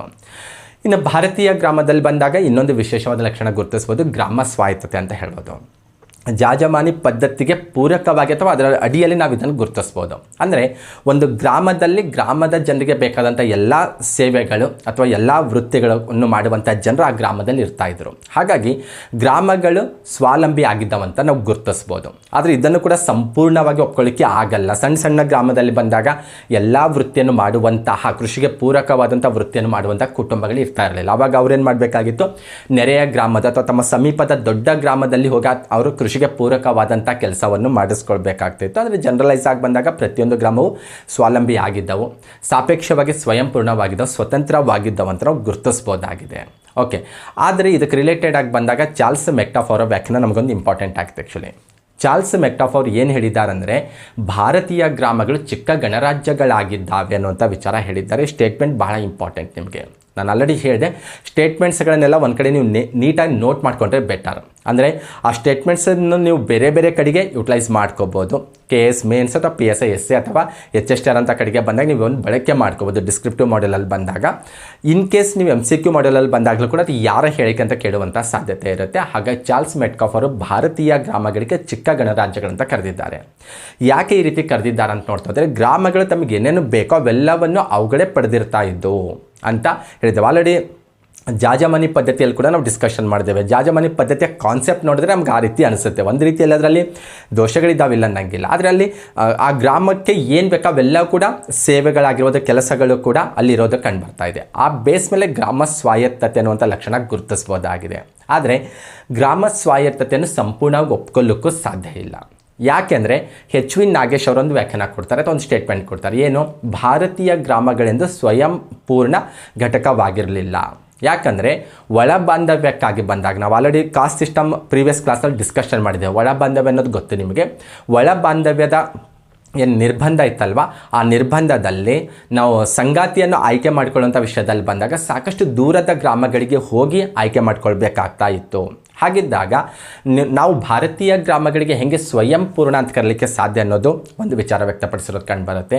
ಅಷ್ಟೆಲ್ಲ ಗ್ರಾಮದಲ್ಲಿರುವಂಥ ಜನರು ತಾವು ಬೆಳೆದಿರುವಂತಹ ತರಕಾರಿನೋ, ಆಹಾರ ಧಾನ್ಯಗಳು ಆಗಿರ್ಬೋದು, ಹಣ್ಣುಗಳಾಗಿರ್ಬೋದು, ಅಥವಾ ತಾವು ತಯಾರಿಸಿರುವಂತಹ ಕೃಷಿ ಉಪಕರಣಗಳು ಅಥವಾ ಬೇರೆ ಬೇರೆ ಉಪಕರಣಗಳನ್ನು ಮಾರಾಟ ಮಾಡಲಿಕ್ಕೆ ತಮ್ಮ ಸುತ್ತಮುತ್ತಲಿನ ಗ್ರಾಮಗಳಲ್ಲಿ ನಡೆಯುವಂತಹ ವಾರದ ಸಂತೆಗೆ ಹೋಗ್ತಾ ಇದ್ರು. ಅಂದರೆ ವಾರದ ಸಂತೆ ದಿನ ಬೇರೆ ಬೇರೆ ಗ್ರಾಮಗಳಿಗೆ ಹೋಗಿ ಅವರು ಮಾರಾಟ ಮಾಡ್ಕೊಂಡು ಬರ್ತಾ ಇದ್ರು. ಹೀಗಿದ್ದಾಗ ನಾವು ಭಾರತೀಯ ಗ್ರಾಮಗಳಿಗೆ ಹೆಂಗೆ ಸ್ವಯಂ ಪೂರ್ಣ ಘಟಕ ಅಂತ ಒಪ್ಕೊಳ್ಳೋದು ಅನ್ನುವಂಥ ವಿಚಾರ ವ್ಯಕ್ತಪಡಿಸಿರೋದು ಕಂಡು ಬರುತ್ತೆ. ಅಷ್ಟೇ ಅಲ್ಲ, SC ದುಬೆ ಅವರು ಕೂಡ ಈ ವಿಚಾರ ಹೇಳಿದ್ದಾರೆ. ಏನು, ಭಾರತೀಯ ಗ್ರಾಮಗಳು ನಮ್ಮ ಇತಿಹಾಸದ ಯಾವುದೇ ಘಟ್ಟದಲ್ಲಿಯೂ ಸಂಪೂರ್ಣವಾಗಿ ಸ್ವಯಂ ಪರಿಪೂರ್ಣವಾಗಿರಲಿಲ್ಲ ಅನ್ನುವಂಥ ವಿಚಾರ ಕೂಡ ಹೇಳಿರೋದು ಕಂಡು ಬರುತ್ತೆ. ಕೆಲವೊಬ್ಬರಿಗೆ ಅನಿಸ್ಬೋದು, ಒಂದು ಕಡೆ ಲಕ್ಷಣ ಹೇಳ್ತಾ ಇದ್ದಾರೆ ಇವರು, ಒಂದು ಕಡೆ ನೋಡಿದ್ರೆ ಅದನ್ನು ಟೀಕೆ ಮಾಡ್ತಿದ್ದಾರೆ ಅಂತ ಅನಿಸ್ಬೋದು. ಇದರಲ್ಲಿ ನಾವು ಯಾವ್ದು ಸರಿ, ಯಾವುದು ಒಪ್ಕೊಳ್ಬೇಕು, ಯಾವ್ದು ಬಿಡಬೇಕು ಅನ್ನೋದು ಕನ್ಫ್ಯೂಷನ್ ಆಗ್ತಾ ಇರ್ಬೋದು. ಆದರೆ ಗೊತ್ತಿರಲಿ, ನಿಮಗೆ ಕ್ವಶನ್ ಡೆಪ್ತ್ ಆಗಿ ಬಂದಾಗ ನಿಮಗೆ ಯಾವುದೇ ರೀತಿ ಕ್ವಶನ್ಸ್ಗಳು ಕೂಡ ನಿಮ್ಗೆ ಕೇಳುವಂಥ ಸಾಧ್ಯತೆ ಇರುತ್ತೆ. ನೀವು ಓವರಾಲ್ ಕಂಟೆಂಟನ್ನು ಅರ್ಥ ಮಾಡ್ಕೊಂಡಿರಬೇಕು. ಆದರೆ ಕಾರಣ ಮತ್ತು ಹೇಳಿಕೆ ರೂಪದಲ್ಲಿ ಕ್ವಶನ್ಸ್ ಬರ್ಬೋದು, ಅಥವಾ ಯಾವ ಹೇಳಿಕೆ ಸರಿ, ಯಾವ ಹೇಳಿಕೆ ತಪ್ಪು ಅಂತ ಹೇಳ್ಬೋದು, ಅಥವಾ ಸ್ಟೇಟ್ಮೆಂಟ್ಸನ್ನೇ ಕೊಡ್ಬೋದು. ಹಾಗಾಗಿ ಗ್ರೂಪ್ C ಕ್ವಶನ್ ಪೇಪರ್ ಅನ್ನೋದು ಬಹಳ ಈಸಿ ಅಂತ ನಾವು ಒಪ್ಕೊಳ್ಳೋಕ್ಕೆ ಆಗಲ್ಲ. ಹಾಗಂತ ಇಂಪಾಸಿಬಲ್ ಅಂತ ನಾನು ಹೇಳ್ತಾ ಇಲ್ಲ. ಒಂದು ಹಂತದವರೆಗಾದರೂ ನಿಮಗೆ ಮಿನಿಮಮ್ ನಾಲೆಜ್ ಇರಲೇಬೇಕು. ಆವಾಗ ನಿಮ್ಮ ಕಾನ್ಫಿಡೆನ್ಸ್ ಲೆವೆಲೇ ಹೆಚ್ಚಾಗುತ್ತೆ. ಹಾಗೆ ನಿಮಗೆ ಈ ವಿಷಯಗಳನ್ನು ನಾನು ನಿಮ್ಮ ಜೊತೆ ಡಿಸ್ಕಷನ್ ಮಾಡ್ತಾ ಇರೋದು. ಇನ್ನು ಜಾತಿ ವ್ಯವಸ್ಥೆಯನ್ನು ಕೂಡ ನಾವು ಭಾರತೀಯ ಗ್ರಾಮಗಳಲ್ಲಿ ಬಂದಾಗ ಅಥವಾ ಗ್ರಾಮೀಣ ಸಮುದಾಯದ ಒಂದು ಲಕ್ಷಣ ಅಂತ ಗುರುತಿಸ್ತೇವೆ, ಒಂದು ಸಮಸ್ಯೆ ಅಂತ ಕೂಡ ಗುರುತಿಸ್ಬೋದು. ಇದನ್ನು ಭಾರತೀಯ ಗ್ರಾಮಗಳಲ್ಲಿ ಜಾತಿ ವ್ಯವಸ್ಥೆ ಆಳವಾಗಿ ಬೇರೂರಿದೆ. ಇವತ್ತಿಗೂ ಕೂಡ ನಾವು ನೋಡ್ಬೋದು. ನಗರ ಪ್ರದೇಶಕ್ಕೆ ಕಂಪೇರ್ ಮಾಡಿದ್ರೆ ಗ್ರಾಮೀಣ ಪ್ರದೇಶದಲ್ಲಿ ಜಾತಿ ವ್ಯವಸ್ಥೆ ಅತ್ಯಂತ ಇನ್ನೂ ಪ್ರಬಲವಾಗಿರೋದೇ ಕಂಡುಬರುತ್ತೆ. ಅದನ್ನು ನಾವು ಭಾರತೀಯ ಗ್ರಾಮೀಣ ಸಮುದಾಯದ ಸಮಸ್ಯೆಗಳಲ್ಲಿ ಕೂಡ ಗುರುತಿಸ್ಬೋದಾಗಿದೆ. ಸ್ಪೆಷಲಿ ಡಾಕ್ಟರ್ BR ಅಂಬೇಡ್ಕರ್ ಅವರು ಇದಕ್ಕೆ ರಿಲೇಟೆಡ್ ಆಗಿ ನೀಡಿರುವಂಥ ವ್ಯಾಖ್ಯಾನ ನಮಗೆ ಇಂಪಾರ್ಟೆಂಟ್ ಆಗುತ್ತೆ. ಭಾರತೀಯ ಗ್ರಾಮಗಳು ಜಾತೀಯತೆಯ ಅಥವಾ ಜಾತಿ ವ್ಯವಸ್ಥೆಯ ಬಿಲಗಳು ಅಂತ ಅವರು ಹೇಳಿರೋದು ಕಂಡು ಬರುತ್ತೆ. ಡಾಕ್ಟರ್ BR ಅಂಬೇಡ್ಕರ್ ಅವರು ಈ ಸ್ಟೇಟ್ಮೆಂಟ್ ಕೂಡ ನಮಗೆ ಇಂಪಾರ್ಟೆಂಟ್ ಅಂತ ನಾನಿಲ್ಲಿ ಹೇಳ್ತಾ ಇರೋದು. ಇನ್ನು ಅದರ ಜೊತೆಗೆ ಇನ್ನೂ ಕೆಲವೊಂದು ಲಕ್ಷಣಗಳು ಗುರುತಿಸ್ಬೋದು. ಅನೌಪಚಾರಿಕ ಸಾಮಾಜಿಕ ನಿಯಂತ್ರಣ ನೋಡ್ಬೋದು. ಮಂದಗತಿಯ ಸಾಮಾಜಿಕ ಚಲನೆ, ಏನು ಸಾಮಾಜಿಕ ಪರಿವರ್ತನೆ, ಬದಲಾವಣೆ ಆಗುತ್ತಲ್ವ, ನಗರ ಪ್ರದೇಶಕ್ಕೆ ಕಂಪೇರ್ ಮಾಡಿದ್ರೆ ಗ್ರಾಮೀಣ ಭಾಗದಲ್ಲಿ ಬಂದಾಗ ನಿಧಾನಗತಿಯ ಸಾಮಾಜಿಕ ಬದಲಾವಣೆ ನಾವು ನೋಡ್ತಾ ಇದ್ದೇವೆ. ಜಾತಿ ವ್ಯವಸ್ಥೆ ನಿರ್ಮೂಲನೆ ಆಗಿರ್ಬೋದು, ಬೇರೆ ಬೇರೆ ವಿಚಾರ ಬಂದಾಗ ನಗರ ಪ್ರದೇಶದಲ್ಲಿ ಯಾವ ವೇಗದಲ್ಲಿ ಸಾಮಾಜಿಕ ಬದಲಾವಣೆ ನೋಡ್ತೇವಲ್ವ ಆ ವೇಗದಲ್ಲಿ ಗ್ರಾಮೀಣ ಭಾಗದಲ್ಲಿ ಸಾಮಾಜಿಕ ಬದಲಾವಣೆ ನೋಡಲಿಕ್ಕೆ ಸಾಧ್ಯ ಇಲ್ಲ. ನಿಧಾನವಾದಂಥ ಬದಲಾವಣೆ ಕಂಡುಬರುತ್ತೆ. ಅದನ್ನೇ ಮಂದಗತಿಯ ಸಾಮಾಜಿಕ ಚಲನೆ ಅಂತ ಗುರುತಿಸ್ತೇವೆ. ಎಂಡಲ್ಲಿ ಬಂದಾಗ ಅದೇ ಟಾಪಿಕನ್ನು ನಾವು ಡಿಸ್ಕಷನ್ ಕೂಡ ಮಾಡ್ತೇವಲ್ಲ, ಅದರ ಬಗ್ಗೆ ನಿಮ್ಗೆ ಇನ್ನೂ ಕ್ಲಾರಿಟಿ ಸಿಗುತ್ತೆ. ಅದರ ಜೊತೆಗೆ ಅತಿಯಾದ ಧಾರ್ಮಿಕ ಮತ್ತು ಸಂಪ್ರದಾಯದ ನೀತಿ ನಿಯಮ ಆಚಾರ ವಿಚಾರಗಳನ್ನು ಕೂಡ ಪಾಲನೆ ಮಾಡೋದನ್ನು ನಾವು ನೋಡ್ತೇವೆ. ಇವೆಲ್ಲವನ್ನು ಕೂಡ ನಾವು ಭಾರತೀಯ ಗ್ರಾಮಗಳ ವಿಶೇಷ ಲಕ್ಷಣಗಳಂತ ಗುರುತಿಸ್ಬೋದು. ಇದ್ರ ಜೊತೆ ಇನ್ನೂ ಕೆಲವೊಂದು ಲಕ್ಷಣಗಳನ್ನು ಕೂಡ ಗುರುತಿಸ್ಬೋದು. ಋಣಭಾರತ್ವ, ಈ ರೀತಿ ಅವಿಭಕ್ತ ಕುಟುಂಬ, ಇವೆಲ್ಲ ಗುರುತಿಸ್ಬೋದು. ಅವನ್ನ ಸಮಸ್ಯೆಗಳಲ್ಲಿ ಕೂಡ ನಾವು ಋಣಭಾರತ್ವ ಗುರುತಿಸ್ಬೋದು. ಈ ರೀತಿ ಕೆಲವೊಂದು ಲಕ್ಷಣಗಳು ಸಮಸ್ಯೆಗಳಲ್ಲಿ ಕೂಡ ನಾವು ಚರ್ಚೆ ಮಾಡ್ತಾ ಹೋಗ್ತೇವೆ. ನೀವು ಕೆಲವೊಂದು ಬುಕ್ಸನ್ನು ನೋಡಿದ್ರೆ ಇನ್ನೂ ಕೆಲವೊಂದು ಈ ಪಟ್ಟಿಯಲ್ಲಿ ಇನ್ನೂ ಕೆಲವೊಂದು ಪಾಯಿಂಟ್ಸನ್ನು ನೀವು ಆ್ಯಡ್ ಮಾಡ್ಬೋದಾಗಿದೆ. ಓಕೆ, ಭಾರತೀಯ ಗ್ರಾಮಗಳ ಲಕ್ಷಣಗಳ ಬಗ್ಗೆ ಡಿಸ್ಕಷನ್ ಮಾಡ್ತೇವೆ. ಜಾಜಮಾನಿ ಪದ್ಧತಿಯನ್ನು ಕೂಡ ಅದರದೇ ಭಾಗವಾಗಿ ಡಿಸ್ಕಷನ್ ಮಾಡ್ತೇವೆ. ನೆಕ್ಸ್ಟ್ ನಮಗೆ ನಾವು ಡಿಸ್ಕಷನ್ ಮಾಡಬೇಕಾಗಿರೋದು ಭಾರತೀಯ ಗ್ರಾಮಗಳ ಬಗ್ಗೆ ನಾವು ಯಾಕೆ ಅಧ್ಯಯನ ಮಾಡಬೇಕು, ಗ್ರಾಮೀಣ ಸಮುದಾಯದ ಅಧ್ಯಯನದ ಮಹತ್ವ ಏನನ್ನೋದು ನಮಗೆ ಗೊತ್ತಾಗಬೇಕು. ಜನರಲೈಸ್ ಆಗಿ ನಿಮಗೆ ಕಾಂಪಿಟೇಟಿವ್ ಎಕ್ಸಾಮಲ್ಲಿ ಕ್ವಶನ್ ಬಂದರೆ ಇಂಥ ಪಾಯಿಂಟ್ಸನ್ನು ನಿಮ್ಗೆ ಆನ್ಸರ್ ಆಪ್ಷನ್ಸಲ್ಲಿ ಕೊಟ್ಟಾಗ ಕೆಳಗಿನವುಗಳಲ್ಲಿ ಯಾವುದು ಭಾರತೀಯ ಗ್ರಾಮೀಣ ಸಮುದಾಯದ ಅಧ್ಯಯನದ ಮಹತ್ವ ಆಗಿದೆ ಅಂತ ಈ ರೀತಿ ಏನಾದರೂ ಆಪ್ಷನ್ಸ್ ಕೊಟ್ಟರೆ ನೀವು ಐಡೆಂಟಿಫೈ ಮಾಡ್ಬೋದು. ಇವೆಲ್ಲವೂ ಕೂಡ ಮಹತ್ವಗಳಂತ ಈ ರೀತಿ ಜನರಲೈಸ್ ಆಗಿ ಪಟ್ಟಿ ಮಾಡ್ಬೋದು. ಅಥವಾ ಯಾವುದಲ್ಲ ಅಂತ ಕೇಳಿದ್ರು ಕೂಡ ನೀವು ಪಟ್ಟಿ ಮಾಡ್ಬೋದು. ಇವುದ್ರ ಬಗ್ಗೆ ನಾನು ವಿಶೇಷವಾಗಿ ನಿಮ್ಮ ಜೊತೆ ಡಿಸ್ಕಷನ್ ಮಾಡೋಂಥ ಅವಶ್ಯಕತೆ ಇಲ್ಲ. ಇವೆಲ್ಲವೂ ಕೂಡ ಜನರಲೈಸ್ ಆಗಿರುವಂಥ ಪಾಯಿಂಟ್ಸು. ಅಂದರೆ ಗ್ರಾಮಗಳ ಸಮಸ್ಯೆ ನಾವು ಅರ್ಥ ಮಾಡ್ಕೊಳ್ಬೋದು, ಅದಕ್ಕೆ ಕಾರಣಗಳನ್ನು ಗುರುತಿಸ್ಬೋದು, ಅದಕ್ಕೆ ಪರಿಹಾರಗಳನ್ನು ಸೂಚಿಸ್ಬೋದು, ಈ ರೀತಿ ಹೇಳ್ಬೋದು. ಸ್ಪೆಷಲಿ ನಾನು ಇಲ್ಲಿ ನಿಮಗೆ ಹೆಚ್ಚು ಫೋಕಸ್ ಮಾಡ್ತಾ ಇರೋದು ಕೆಲ ಚಿಂತಕರ ಅಭಿಪ್ರಾಯಗಳು ನಮಗೆ ಇಂಪಾರ್ಟೆಂಟ್ ಆಗ್ತವೆ. ಸ್ಪೆಷಲಿ MN ಶ್ರೀನಿವಾಸ್ ಅವರು cost in modern India and other essays ಅನ್ನುವಂಥ ಕೃತಿಯಲ್ಲಿ ಗ್ರಾಮೀಣ ಸಮುದಾಯದ ಅಧ್ಯಯನದ ಮಹತ್ವವನ್ನು ಹೇಳಿರೋದು ಕಂಡುಬರುತ್ತೆ. ಓಕೆ, MN ಶ್ರೀನಿವಾಸ್ ಅವರು ಈ ಕೃತಿ ಕೂಡ important. Cost in modern India and other essays ಈ ಕೃತಿ ಯಾರ್ದು ಅಂತ ಕೇಳ್ಬೋದು. ಸ್ಪೆಷಲಿ ಈ ಕೃತಿಯಲ್ಲಿ ಬಂದಾಗ ಅವರು ಗ್ರಾಮೀಣ ಸಮುದಾಯದ ಅಧ್ಯಯನದ ಮಹತ್ವ ಕೂಡ ಹೇಳಿದ್ದಾರೆ. ಏನು ಹೇಳಿದ್ದಾರೆ ಅಂತ ನೋಡ್ತಾ ಹೋದರೆ, ಗ್ರಾಮೀಣ ಸಮುದಾಯದ ಅಧ್ಯಯನ ಏನಿದೆ ಅಲ್ವಾ, ಈ ಅಧ್ಯಯನವು ದೇಶದ ಭವಿಷ್ಯವನ್ನು ರೂಪಿಸುವಂಥ ಯೋಜನಾಕಾರರು ಹಾಗೂ ಆಡಳಿತಾಧಿಕಾರಿಗಳಿಗೆ ಹೆಚ್ಚು ಉಪಯುಕ್ತಕಾರಿಯಾಗಿದೆ ಅನ್ನುವಂಥ ವಿಚಾರವನ್ನು MN ಶ್ರೀನಿವಾಸ್ ಅವರು cost in modern India and other essays ಅನ್ನುವಂಥ ಕೃತಿಯಲ್ಲಿ ಹೇಳಿರೋದು ಕಂಡುಬರುತ್ತೆ. ಹಾಗಾಗಿ ನಿಮಗೆ ಇಂತಹ ಚಿಂತಕರು ಹೇಳಿರುವಂಥ ವ್ಯಾಖ್ಯಾನಗಳು ಕಾಂಪಿಟೇಟಿವ್ ಎಕ್ಸಾಮಿಂದ ಇಂಪಾರ್ಟೆಂಟ್ ಅಂತ ಗುರುತಿಸ್ಬೋದಾಗಿದೆ. ನೆಕ್ಸ್ಟ್ ಒನ್, ಗ್ರಾಮೀಣ ಸಮುದಾಯದ ಸಮಸ್ಯೆಗಳ ಬಗ್ಗೆ ನಾವು ನೋಡ್ತಾ ಹೋಗೋಣ. ಗ್ರಾಮೀಣ ಸಮುದಾಯದ ಸಮಸ್ಯೆಗಳಂತ ಬಂದಾಗ ಜನರಲೈಸ್ ಆಗಿ ಬಂದಾಗ ನಾವು ಸಾಕಷ್ಟು ಸಮಸ್ಯೆಗಳನ್ನು ಪಟ್ಟಿ ಮಾಡ್ಬೋದು. ಕೆಲವೊಂದು ಬಹಳ ವಿಶೇಷವಾದಂಥ ಸಮಸ್ಯೆಗಳನ್ನು ಮಾತ್ರ ನಿಮ್ಮ ಜೊತೆ ನಾನು ಚರ್ಚೆ ಮಾಡ್ತಾ ಇದ್ದೀನಿ. ಒಂದು, ಜಾತಿ ವ್ಯವಸ್ಥೆ, ಸೂಕ್ತ ವಸತಿಯ ಸಮಸ್ಯೆಗಳನ್ನು ನೋಡ್ತೇವೆ. ಅದರ ಜೊತೆಗೆ ರೈತರ ಆತ್ಮಹತ್ಯೆಯನ್ನು ಕೂಡ ನಾವು ಗ್ರಾಮೀಣ ಭಾಗದಲ್ಲಿ ನೋಡ್ತೇವೆ. ಅತ್ಯಂತ ಪ್ರಮುಖವಾಗಿ ಈ 3 ಸಮಸ್ಯೆಗಳ ಬಗ್ಗೆ ನಾನು ನಿಮ್ಮ ಜೊತೆ ಡಿಸ್ಕಷನ್ ಮಾಡ್ತಾ ಇರೋದು. ಇದರ ಜೊತೆ ಇನ್ನೂ ಅನೇಕ ಸಮಸ್ಯೆಗಳನ್ನು ಜನರಲೈಸ್ ಆಗಿ ಲಿಸ್ಟ್ ಮಾಡ್ಬೋದು. ಎಕ್ಸಾಮಲ್ಲಿ ಕೊಟ್ಟರು ಕೂಡ ಯಾವ್ದು ಸಮಸ್ಯೆ ಇದೆ ಯಾವುದು ಇಲ್ಲ ಅಂತ ಕೂಡ ನೀವು ಐಡೆಂಟಿಫೈ ಮಾಡ್ಬೋದು. ಸ್ಪೆಷಲಿ ಜಾತಿ ವ್ಯವಸ್ಥೆ ಅಂತ ಬಂದಾಗ ನಾವು ಗ್ರಾಮಗಳ ಲಕ್ಷಣದಲ್ಲಿ ಕೂಡ ಚರ್ಚೆ ಮಾಡ್ತೇವೆ. ಸೇಮ್ ಅದೇ ಪಾಯಿಂಟ್ ಇಲ್ಲೂ ಕೂಡ ರಿಪೀಟ್ ಆಗ್ತಾ ಇದೆ. ಭಾರತೀಯ ಗ್ರಾಮಗಳಲ್ಲಿ ಇವತ್ತಿ ಕೂಡ ಜಾತಿ ವ್ಯವಸ್ಥೆ ಆಳವಾಗಿ ಬೇರಿರೋದು ಕಂಡುಬರುತ್ತೆ. ಇವತ್ತಿ ಕೂಡ ಜಾತಿ ವ್ಯವಸ್ಥೆ ದೋಷಗಳ ಜಾತಿ ವ್ಯವಸ್ಥೆ ಏನಿದೆ ಅಲ್ವಾ, ಅದನ್ನು ನಾವು ಗ್ರಾಮೀಣ ಭಾಗದಲ್ಲಿ ಕಾಣ್ಬೋದಾಗಿದೆ. ಹಾಗಾಗಿ ಡಾಕ್ಟರ್ BR ಅಂಬೇಡ್ಕರ್ ಅವರು ಭಾರತೀಯ ಗ್ರಾಮಗಳಿಗೆ ಜಾತಿ ವ್ಯವಸ್ಥೆಯ ಬಿಲಗಳಂತ ಕರೆದಿರೋದು ಕಂಡುಬರುತ್ತೆ. ಅವರ ವ್ಯಾಖ್ಯಾನ ಆಲ್ರೆಡಿ ನಾನು ಹೇಳಿದೆ ನಿಮಗೆ ಇಂಪಾರ್ಟೆಂಟ್ ಅಂತ ಗುರುತಿಸ್ಬೋದು. ಹಾಗಾದರೆ ಭಾರತೀಯ ಗ್ರಾಮೀಣ ಭಾಗದಲ್ಲಿ ಗ್ರಾಮ ಸಮುದಾಯದಲ್ಲಿ ಕಂಡುಬರ್ತಾ ಇರುವಂಥ ಜಾತಿ ವ್ಯವಸ್ಥೆಗೆ ಏನಾದರೂ ಪರಿಹಾರಗಳಿದ್ದಾವಾ ಇಲ್ವಾ ಅಂತ ನೋಡ್ತಾ ಹೋದರೆ ನಾವು ಅದಕ್ಕೆ ಪರಿಹಾರಗಳನ್ನು ಕೂಡ ಸೂಚಿಸ್ಬೋದು. ಶಿಕ್ಷಣದ ಮೂಲಕ ಆಗಿರ್ಬೋದು, ಜಾಗೃತಿ ಮೂಡಿಸೋದು, ಕಾನೂನಿನ ಅರಿವು ಆಗಿರ್ಬೋದು, ಸಂವಿಧಾನದ ಬಗ್ಗೆ ಅರಿವು ಆಗಿರ್ಬೋದು, ಈ ರೀತಿ ಬೇರೆ ಬೇರೆ ವಿಧಾನಗಳ ಮೂಲಕ ನಾವು ಭಾರತೀಯ ಗ್ರಾಮೀಣ ಸಮುದಾಯದಲ್ಲಿರುವಂಥ ಜಾತಿ ವ್ಯವಸ್ಥೆಗೆ ಪರಿಹಾರವನ್ನು ಸೂಚಿಸಬಹುದು. ಓಕೆ, ನಾವು ಪಟ್ಟಿ ಮಾಡುವಂಥ ಪರಿಹಾರಗಳ ಜೊತೆಗೆ ಕೆಲ ಚಿಂತಕರು ನೀಡಿರುವಂಥ ಪರಿಹಾರಗಳು ಕೂಡ ನಮಗೆ ಇಂಪಾರ್ಟೆಂಟ್ ಆಗ್ತವೆ. ಸ್ಪೆಷಲಿ MN ಶ್ರೀನಿವಾಸ್ ಅವರು ವಯಸ್ಕ ಮತದಾನ, ಪಂಚವಾರ್ಷಿಕ ಯೋಜನೆ, ಶಿಕ್ಷಣದ ಸೌಲಭ್ಯ ಇತ್ಯಾದಿಗಳ ಮೂಲಕ ಭಾರತೀಯ ಗ್ರಾಮೀಣ ಸಮುದಾಯದಲ್ಲಿರುವಂತಹ ಜಾತಿ ವ್ಯವಸ್ಥೆಯನ್ನು ಮಾಡ್ಬೋದು ನಾವು ನಿರ್ಮೂಲನೆ ಮಾಡಬಹುದು ಅನ್ನುವಂಥ ವಿಚಾರ ಹೇಳಿರೋದು ಕಂಡುಬರುತ್ತೆ. ಅದೇ ರೀತಿ ಡಾಕ್ಟರ್ ಗುರೆ ಅವರು ಕೂಡ ಹೇಳಿರುವಂಥ ಸೊಲ್ಯೂಷನ್ ಕೂಡ ಇಂಪಾರ್ಟೆಂಟ್ ಆಗುತ್ತೆ. ಜಾತೀಯತೆಯಿಂದ ಉಂಟಾಗಬಹುದಾದ ಸಂಘರ್ಷಗಳನ್ನು ಅಂತರ್ಜಾತೀಯ ವಿವಾಹಗಳನ್ನು ಪ್ರೋತ್ಸಾಹಿಸೋದ್ರ ಮೂಲಕ ನಿರ್ಮೂಲನೆ ಮಾಡಬಹುದು ಅನ್ನುವಂಥ ಒಂದು ಪರಿಹಾರ ಉಪಾಯವನ್ನು ಸೂಚಿಸಿರೋದು ಕಂಡುಬರುತ್ತೆ. ಅದೇ ರೀತಿ ಐರಾವತಿ ಕಾರ್ವೆ ಅವರು ಜಾತೀಯತೆಯಿಂದ ಉಂಟಾಗುವಂಥ ಸಂಘರ್ಷಗಳನ್ನು ಕೊನೆಗಾಣಿಸಲು ಜಾತಿಗಳ ನಡುವೆ ಆರ್ಥಿಕ ಮತ್ತು ಸಾಂಸ್ಕೃತಿಕ ಸಮಾನತೆ ತರಬೇಕನ್ನುವಂಥ ವಿಚಾರ ಹೇಳಿರೋದು ಕಂಡುಬರುತ್ತೆ. ಅಂದರೆ ಜನರಲೈಸ್ ಆಗಿ ಅಥವಾ ನಾವು ಕಾಮನ್ ಆಗಿ ಓದಿರುವಂಥ ಅಂಶಗಳ ಜೊತೆಗೆ ಇಂಡಿಯನ್ ಸೋಷಿಯಾಲಜಿ ಬ್ಯಾಕ್ಗ್ರೌಂಡಿಂದ ಕೇಳಿದಾಗ ಇಂಥವರ ವ್ಯಾಖ್ಯಾನಗಳು ಅಥವಾ ಇಂಥವ್ರು ನೀಡಿರುವಂಥ ಪರಿಹಾರ ಉಪಾಯಗಳನ್ನು ಕೂಡ ನಿಮಗೆ ಎಕ್ಸಾಮಲ್ಲಿ ಕ್ವಶನ್ ರೂಪದಲ್ಲಿ ಕೊಡುವಂಥ ಸಾಧ್ಯತೆ ಇರುತ್ತೆ. ಹಾಗಾಗಿ ಐರಾವತಿ ಕರ್ವೆ ಅವರಾಗಿರ್ಬೋದು, ಡಾಕ್ಟರ್ ಗುರೈ ಅವರಾಗಿರ್ಬೋದು, MN ಶ್ರೀನಿವಾಸ್ ಅವರು ನೀಡಿರುವಂಥ ಪರಿಹಾರಗಳು ನಮಗೆ ಗೊತ್ತಿರಬೇಕಂತ ಹೇಳ್ತಾ ಇರೋದು. ಓಕೆ, ನೆಕ್ಸ್ಟ್ ಒಂದು ಸೂಕ್ತ ವಸತಿಯ ಕೊರತೆಯನ್ನು ಕೂಡ ನಾವು ಗ್ರಾಮೀಣ ಭಾಗದಲ್ಲಿ ಕಾಣ್ತೇವೆ. ನಾವು ಸಾಮಾನ್ಯವಾಗಿ ಭಾರತದ ಯಾವುದೇ ಹಳ್ಳಿಗಳಿಗೆ ಹೋದರೂ ಕೂಡ ಶ್ರೀಮಂತರು ಮತ್ತು ಮೇಲಿನ ಮಧ್ಯಮ ವರ್ಗದ ಜನರು ಮಾತ್ರ ಉತ್ತಮ ವಸತಿ ಸೌಕರ್ಯ ಅಥವಾ ಉತ್ತಮ ಮನೆಗಳನ್ನು ಹೊಂದಿರೋದು ಕಂಡುಬರುತ್ತೆ. ಅವರನ್ನು ಹೊರತುಪಡಿಸಿದ್ರೆ ಉಳಿದಂಥ ಎಲ್ಲರೂ ಕೂಡ ಕಚ್ಚಾ ಮನೆಗಳಲ್ಲಿ ವಾಸ ಆಗಿರೋದು ಕಂಡುಬರುತ್ತೆ. ಅವರು ಬಹಳ ಕಷ್ಟದ ಜೀವನ ನಡೆಸ್ತಾ ಇರ್ತಾರಲ್ವ, ಹಾಗಾಗಿ ಅವರ ಮನೆಯ ಸ್ಥಿತಿ ಅಷ್ಟೊಂದು ಉತ್ತಮವಾಗಿರೋದು ಕಂಡುಬರೋದಿಲ್ಲ. ಹಾಗಾಗಿ ವಸತಿ ಕೊರತೆ ಕೂಡ ಗ್ರಾಮೀಣ ಭಾಗದ ಒಂದು ಸಮಸ್ಯೆಯಲ್ಲಿ ನಾವು ಗುರುತಿಸ್ಬೋದಾಗಿದೆ. ಸ್ಪೆಷಲಿ ಸೂಕ್ತ ವಸತಿಯ ಕೊರತೆ ಅಂತ ಬಂದಾಗ ಆ ಮನೆಗಳಲ್ಲಿ ಬಂದಾಗ ಸರಿಯಾದ ಗಾಳಿ ಬೆಳಕು ಆಡ್ತಾ ಇರೋದಿಲ್ಲ, ಅಂದರೆ ಸರಿಯಾದ ಗಾಳಿ ಬೆಳಕಿನ ಸಮಸ್ಯೆ ಇರುತ್ತೆ. ಮನೆಯ ಸುತ್ತಮುತ್ತಲು ತಿಪ್ಪೆಗುಂಡಿಗಳಿರೋದು ಕಂಡುಬರುತ್ತೆ. ಶೌಚಾಲಯ ಸಮಸ್ಯೆ ಕೂಡ ಕಂಡುಬರುತ್ತೆ. ಇವೆಲ್ಲವೂ ಕೂಡ ಸೂಕ್ತ ವಸತಿಯ ಕೊರತೆಯಲ್ಲಿ ನಾವು ಪಟ್ಟಿ ಮಾಡ್ಬೋದಾಗಿದೆ. ಇದಕ್ಕೆ ರಿಲೇಟೆಡ್ ಆಗಿ ಬಂದಾಗ ಬ್ರೈನರ್ ಅವರು ಗ್ರಾಮಗಳ ಕೊಳಕನ್ನು ವಿವರಿಸ್ತಾ, ಭಾರತೀಯ ಗ್ರಾಮಗಳಲ್ಲಿರುವಂಥ ಕೊಳಕನ್ನು ವಿವರಿಸುತ್ತಾ ಭಾರತದ ಗ್ರಾಮಗಳ ಫಲವತ್ತಾದ ಭೂಭಾಗವೇ ಅದರ ಬೀದಿಗಳಂತ ಈ ರೀತಿ ಒಂದು ರೀತಿ ಟೀಕಾತ್ಮಕವಾಗಿ ಹೇಳಿರೋದು ಕಂಡುಬರುತ್ತೆ. ಅಷ್ಟೇ ಅಲ್ಲ, SC ದುಬೆ ಅವರು ಗ್ರಾಮಗಳ ನೈರ್ಮಲ್ಯಕ್ಕೆ ಸಂಬಂಧಿಸಿದಂತೆ ವಿವರಿಸುವಂಥ ಸಂದರ್ಭದಲ್ಲಿ ಹಂದಿಗಳು ಮತ್ತು ಕೋಳಿಗಳೇ ಭಾರತದ ಹಳ್ಳಿಗಳ ವಾಸ್ತವಿಕ ಜಾಡಮಾಲಿಗಳಂತ ಹೇಳಿರೋದು ಕಂಡುಬರುತ್ತೆ. ಓಕೆ, ಇಂತಹ ವ್ಯಾಖ್ಯಾನಗಳು ಒಂದು ಸ್ವಲ್ಪ ನಮಗೆ ಕಾಂಪಿಟೇಟಿವ್ ಎಕ್ಸಾಮಿಂದ ಇಂಪಾರ್ಟೆಂಟ್ ಅಂತ ಗುರುತಿಸ್ಬೋದಾಗಿದೆ. ಅದರ ಜೊತೆಗೆ ಕೊನೆಯದಾಗಿ ರೈತರ ಆತ್ಮಹತ್ಯೆ ಕೂಡ ಒಂದು ಪ್ರಮುಖ ಸಮಸ್ಯೆ ಅಂತ ಗುರುತಿಸಬಹುದು. ಜಾತಿ ವ್ಯವಸ್ಥೆ ಬಗ್ಗೆ ಡಿಸ್ಕಷನ್ ಮಾಡಿದ್ವಿ, ಸೂಕ್ತ ವಸತಿ ಸಮಸ್ಯೆ ಬಗ್ಗೆ ನಾವು ಡಿಸ್ಕಷನ್ ಮಾಡಿದ್ವಿ. ಕೊನೆಯದಾಗಿ ರೈತರ ಆತ್ಮಹತ್ಯೆ ಕೂಡ ಭಾರತೀಯ ಗ್ರಾಮೀಣ ಸಮುದಾಯದ ಪ್ರಮುಖ ಸಮಸ್ಯೆ ಅಂತ ಗುರುತಿಸಬಹುದು. ಓಕೆ, ರೈತರ ಆತ್ಮಹತ್ಯೆಗೆ ರಿಲೇಟೆಡ್ ಆಗಿ ಬಂದಾಗ ಒಂದು ಕೃತಿ ನಮಗೆ ಇಂಪಾರ್ಟೆಂಟ್ ಆಗಿದೆ. ಆಲ್ರೆಡಿ ನಿಮ್ಮ ಸ್ಕ್ರೀನ್ ಮೇಲೆ ಕೂಡ ಕಾಣಿಸ್ತಾ ಇದೆ. SR ದೇಶಪಾಂಡೆ ಮತ್ತು ಸರೋಜಾ ಅರೋರಾ ಅವರು ಬರೆದಿರುವಂಥ agrarian crisis and farmer suicides ಅನ್ನುವಂಥ ಕೃತಿ ಬಹಳ ಇಂಪಾರ್ಟೆಂಟ್ ಆಗುತ್ತೆ. ಸ್ಪೆಷಲಿ ಈ ಕೃತಿಯಲ್ಲಿ ರೈತರ ಆತ್ಮಹತ್ಯೆ ಬಗ್ಗೆ ಅವರು ಚರ್ಚಿಸಿರೋದು ಕಂಡುಬರುತ್ತೆ. ಸ್ಪೆಷಲಿ ಈ ಕೃತಿ ಕ್ಷೇತ್ರ ಕಾರ್ಯ ಆಧಾರಿತ ಅಧ್ಯಯನವಾಗಿ ರಚನೆ ಆಗಿರುವಂಥ ಕೃತಿಯಾಗಿದೆ. ಹಾಗಾಗಿ ಈ ಕೃತಿ ಕೂಡ ನಿಮಗೆ ಗೊತ್ತಿರಬೇಕು. ಸ್ಪೆಷಲಿ ಭಾರತದಲ್ಲಿ 1993ರಿಂದ 2003 10 ವರ್ಷಗಳ ಕಾಲಾವಧಿ ತೆಗೆದುಕೊಂಡಾಗ ಸುಮಾರು 1,00,000ಕ್ಕಿಂತಲೂ ಹೆಚ್ಚು ರೈತರು ಆತ್ಮಹತ್ಯೆ ಮಾಡ್ಕೊಂಡಿರೋದು ಕಂಡುಬರುತ್ತೆ. ದೇಶದ ನಾನಾ ಭಾಗದಲ್ಲಿ ಬಂದಾಗ, ಉತ್ತರ ಪ್ರದೇಶದಲ್ಲಿ ಬಂದಾಗ ಕಬ್ಬು ಬೆಳೆಗಾರರಾಗಿರ್ಬೋದು, ಆಂಧ್ರ ಪ್ರದೇಶದಲ್ಲಿ ಬಂದಾಗ ಹತ್ತಿ ಬೆಳೆಗಾರರಾಗಿರ್ಬೋದು, ಕೇರಳದಲ್ಲಿ ಸಾಂಬಾರು ಪದಾರ್ಥವನ್ನು ಬೆಳೆಯುವಂಥ ರೈತರಾಗಿರ್ಬೋದು, ಕರ್ನಾಟಕದಲ್ಲಿ ಕಾಫಿ ಬೆಳೆಗಾರರಾಗಿರ್ಬೋದು, ಆನಂತರದ ಕಾಲಾವಧಿಯಲ್ಲಿ ಬಂದಾಗ ಕಬ್ಬು ಬೆಳೆಗಾರರು ಕೂಡ ಆತ್ಮಹತ್ಯೆಗೆ ಶರಣಾಗಿರೋದು ಕಂಡುಬರುತ್ತೆ.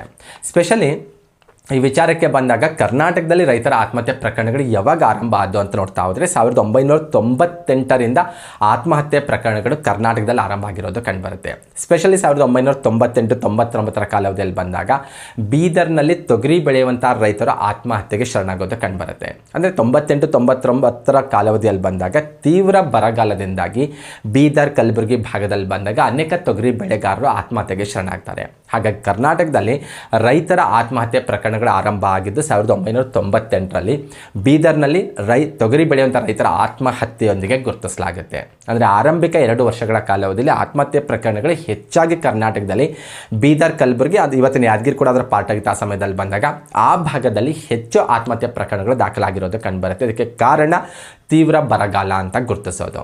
ಆ ನಂತರದ ಕಾಲಾವಧಿಯಲ್ಲಿ ಬಂದಾಗ, ಅಂದರೆ 2000ನೇ ಇಸ್ವಿಯ ನಂತರದ ಕಾಲಾವಧಿಯಲ್ಲಿ ಬಂದಾಗ ರೈತರ ಆತ್ಮಹತ್ಯೆ ಪ್ರಕರಣಗಳು ರಾಜ್ಯದ ಇನ್ನಿತರೆ ಜಿಲ್ಲೆಗಳಲ್ಲೂ ಕೂಡ ದಾಖಲಾಗಿರೋದು ಕಂಡುಬರುತ್ತೆ. ಮಂಡ್ಯ, ಹಾಸನ್, ಶಿವಮೊಗ್ಗ, ಚಿಕ್ಕಮಗಳೂರು, ಕೊಪ್ಪಳ ಆಗಿರ್ಬೋದು, ಕೊಡಗು ಆಗಿರ್ಬೋದು, ಈ ಜಿಲ್ಲೆಗಳಲ್ಲೂ ಕೂಡ ಆತ್ಮಹತ್ಯೆ ಪ್ರಕರಣಗಳು ಹೆಚ್ಚಿನ ಸಂಖ್ಯೆಯಲ್ಲಿ ಆಗಿರೋದು ಕಂಡುಬರುತ್ತೆ. ಇತ್ತೀಚೆಗೆ ನಾವು ಪ್ರಜಾವಾಣಿ ಪೇಪರಲ್ಲಿ ಪ್ರಕಟವಾಗಿರೋ ಒಂದು ಮಾಹಿತಿ ಕೂಡ ನೀವು ಅಭ್ಯಾಸ ಮಾಡಿರ್ತೀರಿ. ಇಲ್ಲಿ ಸ್ಕ್ರೀನಲ್ಲಿ ಕೂಡ ಕಾಣಿಸ್ತಾ ಇದೆ. 2023 ಏಪ್ರಿಲ್ 1ರಿಂದ 2024 ಜುಲೈ 4ರವರೆಗೆ, ಅಂದರೆ ಹೆಚ್ಚು ಕಡಿಮೆ ಒಂದು 15 ತಿಂಗಳ ಕಾಲಾವಧಿಯಲ್ಲಿ ಕರ್ನಾಟಕದ ಯಾವ ಜಿಲ್ಲೆಗಳಲ್ಲಿ ರೈತರ ಆತ್ಮಹತ್ಯೆ ಮಾಡ್ಕೊಂಡಿದ್ದಾರೆ ಅನ್ನೋಂಥ ಅಂಕಿಅಂಶ ಕೂಡ ನಿಮಗೆ ಕಾಣಿಸ್ತಾ ಇದೆ. ಬಂದಾಗ ಬೆಳಗಾವಿ ಜಿಲ್ಲೆಯಲ್ಲಿ ಅತಿ ಹೆಚ್ಚಿನ ಸಂಖ್ಯೆಯಲ್ಲಿ ರೈತರ ಆತ್ಮಹತ್ಯೆಗೆ ಶರಣಾಗಿರೋದು ಕಂಡು ಬರ್ತಾ ಇದೆ. ಅಂದರೆ ರೈತರ ಆತ್ಮಹತ್ಯೆ ಅಂದರೆ ರೈತರಿಗೆ ಅಷ್ಟೊಂದು ಸಮಸ್ಯೆಗಳು ಹೆಚ್ಚಾಗ್ತಾ ಇದ್ದಾವೆ. ಬೇರೆ ಬೇರೆ ಕಾರಣ ಇರ್ಬೋದು. ಅಲ್ಲಿ ಬೆಳೆಗಳಿಗೆ, ಅವ್ರು ಬೆಳೆದಂಥ ಬೆಳೆಗಳಿಗೆ ಸರಿಯಾದ ಬೆಂಬಲ ಬೆಲೆ ಇಲ್ಲದೆ ಇರೋದಾಗಿರ್ಬೋದು, ಕೃಷಿ ನೀತಿಗಳು ಅವರಿಗೆ ಪೂರಕವಾಗಿಲ್ಲದೆ ಇರೋದಾಗಿರ್ಬೋದು, ಅಥವಾ ಅವರಿಗೆ ಸಾಲದ ಪ್ರಮಾಣ ಹೆಚ್ಚಾಗ್ತಾ ಇರೋದಾಗಿರ್ಬೋದು, ಅಥವಾ ಬರಗಾಲ, ಅತಿವೃಷ್ಟಿ, ಬೇರೆ ಬೇರೆ ಕಾರಣಗಳಿಂದಾಗಿ ರೈತರ ಆತ್ಮಹತ್ಯೆ ಪ್ರಕರಣಗಳು ಹೆಚ್ಚಾಗ್ತಾ ಇದ್ದಾವೆ. ಸರ್ಕಾರ ಈ ನಿಟ್ಟಿನಲ್ಲಿ ಅದನ್ನು ನಿಯಂತ್ರಿಸಲಿಕ್ಕೆ ಏನೆಲ್ಲ ಕ್ರಮಗಳು ಬೇಕಲ್ಲ ಆ ಕ್ರಮಗಳನ್ನು ನಾವು ಕೈಗೊಳ್ಳಬೇಕು. ಅದು ಸರ್ಕಾರದ ಜವಾಬ್ದಾರಿ ಅಂತ ನಾವು ಗುರುತಿಸಬಹುದಾಗಿದೆ. ಓಕೆ, ರೈತರ ಆತ್ಮಹತ್ಯೆಗೆ ಏನೆಲ್ಲ ಕಾರಣಗಳಂತ ಕೇಳಿದ್ರೆ ನಾವೆಲ್ಲ ಪಟ್ಟಿ ಮಾಡ್ಬೋದು. ಸಾಕಷ್ಟು ಕಾರಣಗಳನ್ನು ಪಟ್ಟಿ ಮಾಡ್ತೇವೆ. ಓಕೆ, ಅಂತಹ ಕಾರಣಗಳ ಜೊತೆಗೆ ಸ್ಪೆಷಲಿ ಕಾಂಪಿಟೇಟಿವ್ ಎಕ್ಸಾಮ್ ಪರ್ಪಸ್ಸಿಂದ ಬಂದಾಗ RS ದೇಶಪಾಂಡೆ ಮತ್ತು ಸರೋಜಾ ಅರೋರಾ ಅವರು ಗುರುತಿಸಿರುವಂಥ ಕಾರಣಗಳು ಕೂಡ ನಿಮಗೆ ಗೊತ್ತಿರಬೇಕು. ಗುರ್ತಿಸಿರಬೇಕು. ಅಂದರೆ ಜನರಲೈಸ್ ಆಗಿ ಬಂದಾಗ ನಾವು ಪಟ್ಟಿ ಮಾಡ್ಬೋದು. ಅದರ ಜೊತೆಗೆ ಭಾರತೀಯ ಸಮಾಜಶಾಸ್ತ್ರದ ಹಿನ್ನೆಲೆ ಅಂತ ಬಂದಾಗ ಇವರು ಗುರುತಿಸಿರುವಂಥ ಕಾರಣಗಳು ಕೂಡ ನಮಗೆ ಇಂಪಾರ್ಟೆಂಟ್ ಆಗ್ತವೆ. ಘಟನೆಗಳ ಅಂತ ಒತ್ತಡ ಕಾರಕಗಳನ್ನು ಗುರುತಿಸಿದ್ದಾರೆ, ಕಾರಣಕರ್ತರನ್ನು ಗುರುತಿಸಿದ್ದಾರೆ ಮತ್ತು ಪ್ರಚೋದಕಗಳು ಅಂತ ಈ ರೀತಿ 4 ಕಾರಣಗಳನ್ನು ಗುರುತಿಸಿದ್ದಾರೆ. ಓಕೆ, ಏನೆಲ್ಲ ಇದ್ದಾವೆ ಇದರಲ್ಲಿ ಅಂಶಗಳನ್ನು ನೋಡ್ತಾ ಹೋದಾಗ ಘಟನೆಗಳಲ್ಲಿ ಅವರು ಕೆಲವೊಂದು ಪಟ್ಟಿ ಮಾಡಿರೋದು ಕಂಡುಬರುತ್ತೆ. ಕೆಲವೊಂದು ಘಟನೆಗಳು ಆತ್ಮಹತ್ಯೆಗೆ ಕಾರಣ ಆಗ್ತಾವಂತ ಅವ್ರು ಹೇಳಿದ್ದಾರೆ. ಬೆಳೆ ನಷ್ಟ ಆಲ್ರೆಡಿ ಗೊತ್ತು ನಿಮಗೆ, ಕೊಳವೆ ಬಾವಿಗಳ ವೈಫಲ್ಯ ನೋಡ್ಬೋದು ನಾವು, ಬೆಲೆ ಕುಸಿತ ಆಗಿರ್ಬೋದು, ಮಗಳ ವಿವಾಹ ಆಗಿರ್ಬೋದು, ಕೌಟುಂಬಿಕ ಸಮಸ್ಯೆಗಳು, ಆಸ್ತಿ ವಿವಾದಗಳು, ಇವೆಲ್ಲ ಘಟನೆಗಳು ರೈತರ ಆತ್ಮಹತ್ಯೆಗೆ ಕಾರಣ ಆಗ್ತಾ ಇದ್ದಾವೆ. ಇವೆಲ್ಲವನ್ನು ಕೂಡ ಘಟನೆಗಳಲ್ಲಿ ಅವರು ಪಟ್ಟಿ ಮಾಡಿರೋದು ಕಂಡುಬರುತ್ತೆ. ಇನ್ನು ಒತ್ತಡ ಕಾರಕಗಳು ಅಂದರೆ ಏನಂತ ನೋಡ್ತಾ ಹೋದರೆ 2 ಅಥವಾ 3 ಘಟನೆಗಳು ಸೇರಿದಾಗ ಒತ್ತಡ ಉಂಟಾಗುತ್ತೆ ಅಂತ ಹೇಳ್ತಾರೆ. ನಾವೇನು ಘಟನೆಗಳ ಬಗ್ಗೆ ಡಿಸ್ಕಷನ್ ಮಾಡಿದೆವಲ್ವಾ, ಇದರಲ್ಲಿ 2-3 ಘಟನೆಗಳು ಸೇರಿದ್ರೆ, ಒಟ್ಟಿಗೆ ಸೇರಿದ್ರೆ ಆ 2-3 ಘಟನೆಗಳು ಸೇರಿಕೊಂಡು ರೈತರ ಮೇಲೆ ಒತ್ತಡವನ್ನು ಉಂಟು ಮಾಡ್ತಾವೆ. ಅವು ಆತ್ಮಹತ್ಯೆಗೆ ಅವರು ತೆರಳುವ ರೀತಿಯಲ್ಲಿ ಅಥವಾ ಆತ್ಮಹತ್ಯೆಗೆ ಶರಣಾಗುವ ರೀತಿಯಲ್ಲಿ ಅವರನ್ನು ಅಣಿಗೊಳಿಸ್ತಾವೆ ಅನ್ನುವಂಥ ವಿಚಾರ ಹೇಳಿರೋದು ಕಂಡುಬರುತ್ತೆ. ಸ್ವತಃ ವ್ಯಕ್ತಿ ಅಥವಾ ಆತನ ಕುಟುಂಬದ ಸದಸ್ಯರ ಅನಾರೋಗ್ಯ ಆಗಿರ್ಬೋದು, ಭಾರಿ ಪ್ರಮಾಣದ ಸಾಲ, ಕೌಟುಂಬಿಕ ಕಲಹಗಳು, ಈ ರೀತಿ ವಿಷಯಗಳು ಸೇರಿದಾಗ ಒತ್ತಡಗಳು ಉಂಟಾಗುತ್ತೆ ಅಂತ ಹೇಳ್ತಾರೆ. ಇದರ ಜೊತೆಗೆ ಕಾರಣಕರ್ತರಂತ ಕೆಲವರನ್ನು ಗುರುತಿಸಿರೋದು ಕಂಡುಬರುತ್ತೆ. ಲೇವಾದೇವಿಗಾರರಾಗಿರ್ಬೋದು, ಅಂದರೆ ರೈತರು ಸಾಮಾನ್ಯವಾಗಿ ಬೆಳೆಯನ್ನು ಬೆಳೆಯುವಂಥ ಸಂದರ್ಭದಲ್ಲಿ ಏನು ಮಾಡ್ತಾರೆ, ಯಾರೋ ಶ್ರೀಮಂತರಿಂದ ಸಾಲವನ್ನು ಪಡೆದುಕೊಂಡು ಬಂದಿರ್ತಾರೆ, ಹೆಚ್ಚಿನ ಬಡ್ಡಿ ದರ ವಿಧಿಸ್ತಾರೆ, ಅದನ್ನು ವಾಪಸ್ ಮಾಡಲಿಕ್ಕೆ ಆಗೋದಿಲ್ಲ, ಬೆಳೆ ಸರಿಯಾಗಿ ಬರೋದಿಲ್ಲ, ಅಥವಾ ಬ್ಯಾಂಕ್ಗಳಿಂದ ಸಾಲ ಪಡೆದುಕೊಂಡಿರ್ತಾರೆ, ಅದನ್ನು ರಿಟರ್ನ್ ಮಾಡಲಿಕ್ಕೆ ಆಗೋದಿಲ್ಲ, ಬ್ಯಾಂಕ್ದವ್ರ ಮೇಲಿನ ಮೇಲೆ ನೋಟಿಸ್ ಕಳಿಸೋದಾಗಿರ್ಬೋದು, ಅಥವಾ ಅವರ ಆಸ್ತಿಯನ್ನು ಜಪ್ತಿ ಮಾಡ್ಕೊಳ್ಳೋದಾಗಿರ್ಬೋದು. ಈ ರೀತಿ ಬಂದಂಥ ಸಂದರ್ಭದಲ್ಲಿ ಅವರು ಅವರ ಆತ್ಮಹತ್ಯೆಗೆ ಕಾರಣಕರ್ತರಾಗ್ತಾರೆ ಅಂತ ಹೇಳ್ತಾರೆ.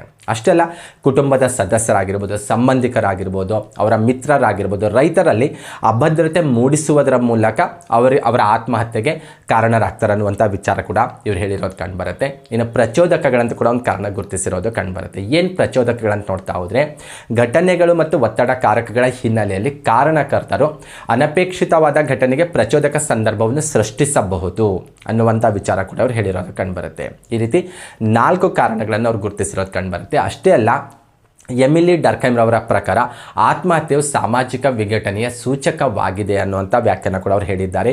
ಈ ಹೇಳಿಕೆ ಕೂಡ ನಾವು ಸ್ವಲ್ಪ ಅಕ್ಯುರೇಟ್ ಆಗಿ ನೆನ್ಪಿಟ್ಕೊಳ್ಬೇಕು. ಓಕೆ, ಭಾರತೀಯ ಗ್ರಾಮೀಣ ಸಮುದಾಯಕ್ಕೆ ರಿಲೇಟೆಡ್ ಆಗಿ ಬಂದಾಗ ಭಾರತೀಯ ಗ್ರಾಮಗಳ ಲಕ್ಷಣಗಳ ಬಗ್ಗೆ ಚರ್ಚೆ ಮಾಡ್ತೀವಿ. ಜಾಜಮಾನಿ ಪದ್ಧತಿ ಆಯಿತು, ಗ್ರಾಮೀಣ ಅಧ್ಯಯನದ ಮಹತ್ವ ಆಗಿರ್ಬೋದು, ಗ್ರಾಮೀಣ ಸಮುದಾಯದ ಸಮಸ್ಯೆಗಳ ಬಗ್ಗೆ ಕೂಡ ನಾವು ಚರ್ಚೆ ಮಾಡ್ತೇವೆ. ನೆಕ್ಸ್ಟ್ ಒಂದು ನಾವು ಚರ್ಚೆ ಮಾಡಬೇಕಾಗಿರೋದು ಭಾರತೀಯ ಗ್ರಾಮೀಣ ಸಮುದಾಯದಲ್ಲಿ ಆಗ್ತಾ ಇರುವಂಥ ಪರಿವರ್ತನೆ ಏನು ಅನ್ನೋದ್ರ ಬಗ್ಗೆ ನಮಗೆ ಗೊತ್ತಿರಬೇಕು. ಸ್ಪೆಷಲಿ ಈ ಟಾಪಿಕ್ ಬಂದಾಗ ನಮಗೆ 2 ವಿಚಾರಗಳು ಗೊತ್ತಿರಬೇಕು.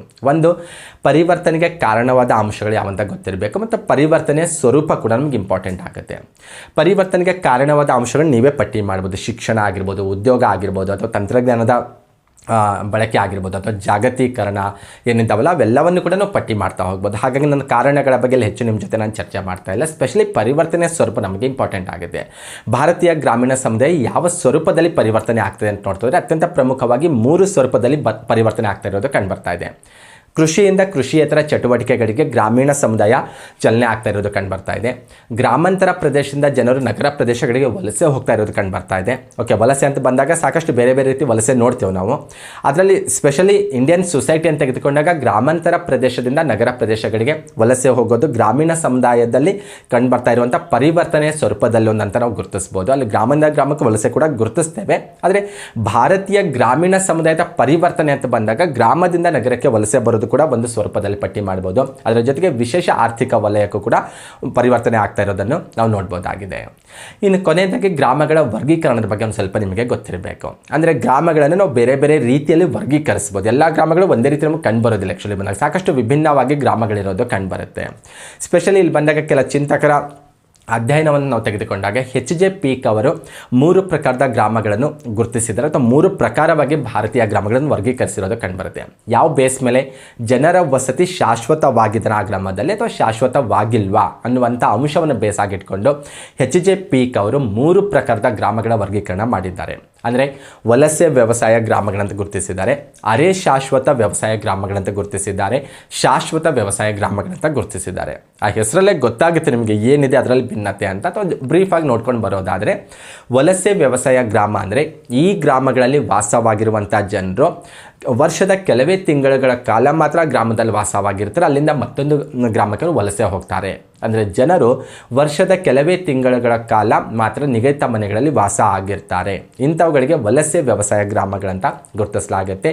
ಅರೆ ಶಾಶ್ವತ ವ್ಯವಸಾಯ ಗ್ರಾಮಗಳಂದರೆ ಜನರು ನಿಗದಿತ ಮನೆಗಳಲ್ಲಿ ಕೆಲವು ವರ್ಷಗಳ ಕಾಲ ಮಾತ್ರ ವಾಸವಾಗಿರ್ತಾರೆ. ಸಾಮಾನ್ಯವಾಗಿ ಗೊತ್ತು, ಗ್ರಾಮ ಅಂತ ಬಂದಾಗ ವ್ಯವಸಾಯ ಮುಖ್ಯ ವೃತ್ತಿಯಾಗಿರುತ್ತಲ್ವ. ಮಣ್ಣು ವ್ಯವಸಾಯದ ದೃಷ್ಟಿಯಿಂದ ಯಾವಾಗ ನಿತ್ರಾಣ ಎನಿಸುತ್ತೋ, ಯಾವಾಗ ತನ್ನ ಫಲವತ್ತತೆ ಕಳೆದುಕೊಂಡಿದೆ ಅನಿಸುತ್ತಲ್ವ, ಅಂಥ ಸಮಯದಲ್ಲಿ ಅವ್ರು ಅಲ್ಲಿಂದ ಮತ್ತೊಂದು ಪ್ಲೇಸಿಗೆ ವಲಸೆ ಹೋಗೋದು ಕಂಡು ಬರುತ್ತೆ. ಹಾಗಾಗಿ ಅಂತಹ ಗ್ರಾಮಗಳಿಗೆ ಅರೆ ಶಾಶ್ವತ ವ್ಯವಸಾಯ ಗ್ರಾಮಗಳನ್ನು ಕರೆಯಲಾಗುತ್ತೆ. ಇನ್ನು ಅದರ ಜೊತೆಗೆ ಶಾಶ್ವತ ವ್ಯವಸಾಯ ಗ್ರಾಮಗಳನ್ನು ಕರೆಯಲಾಗುತ್ತೆ. ಈ ಗ್ರಾಮಗಳಲ್ಲಿರುವಂಥ ಜನರು ಪೀಳಿಗೆಯಿಂದ ಪೀಳಿಗೆಗೂ ಅದೇ ಗ್ರಾಮದಲ್ಲಿ ಶಾಶ್ವತವಾಗಿ ವಾಸವಾಗಿರ್ತಾರೆ. ಶತಶತಮಾನಗಳಿಂದಲೂ ಕೂಡ ಅದೇ ಗ್ರಾಮದಲ್ಲಿ ವಾಸ ಆಗಿರ್ತಾರಂತ ಹೇಳ್ಬೋದಾಗಿದೆ.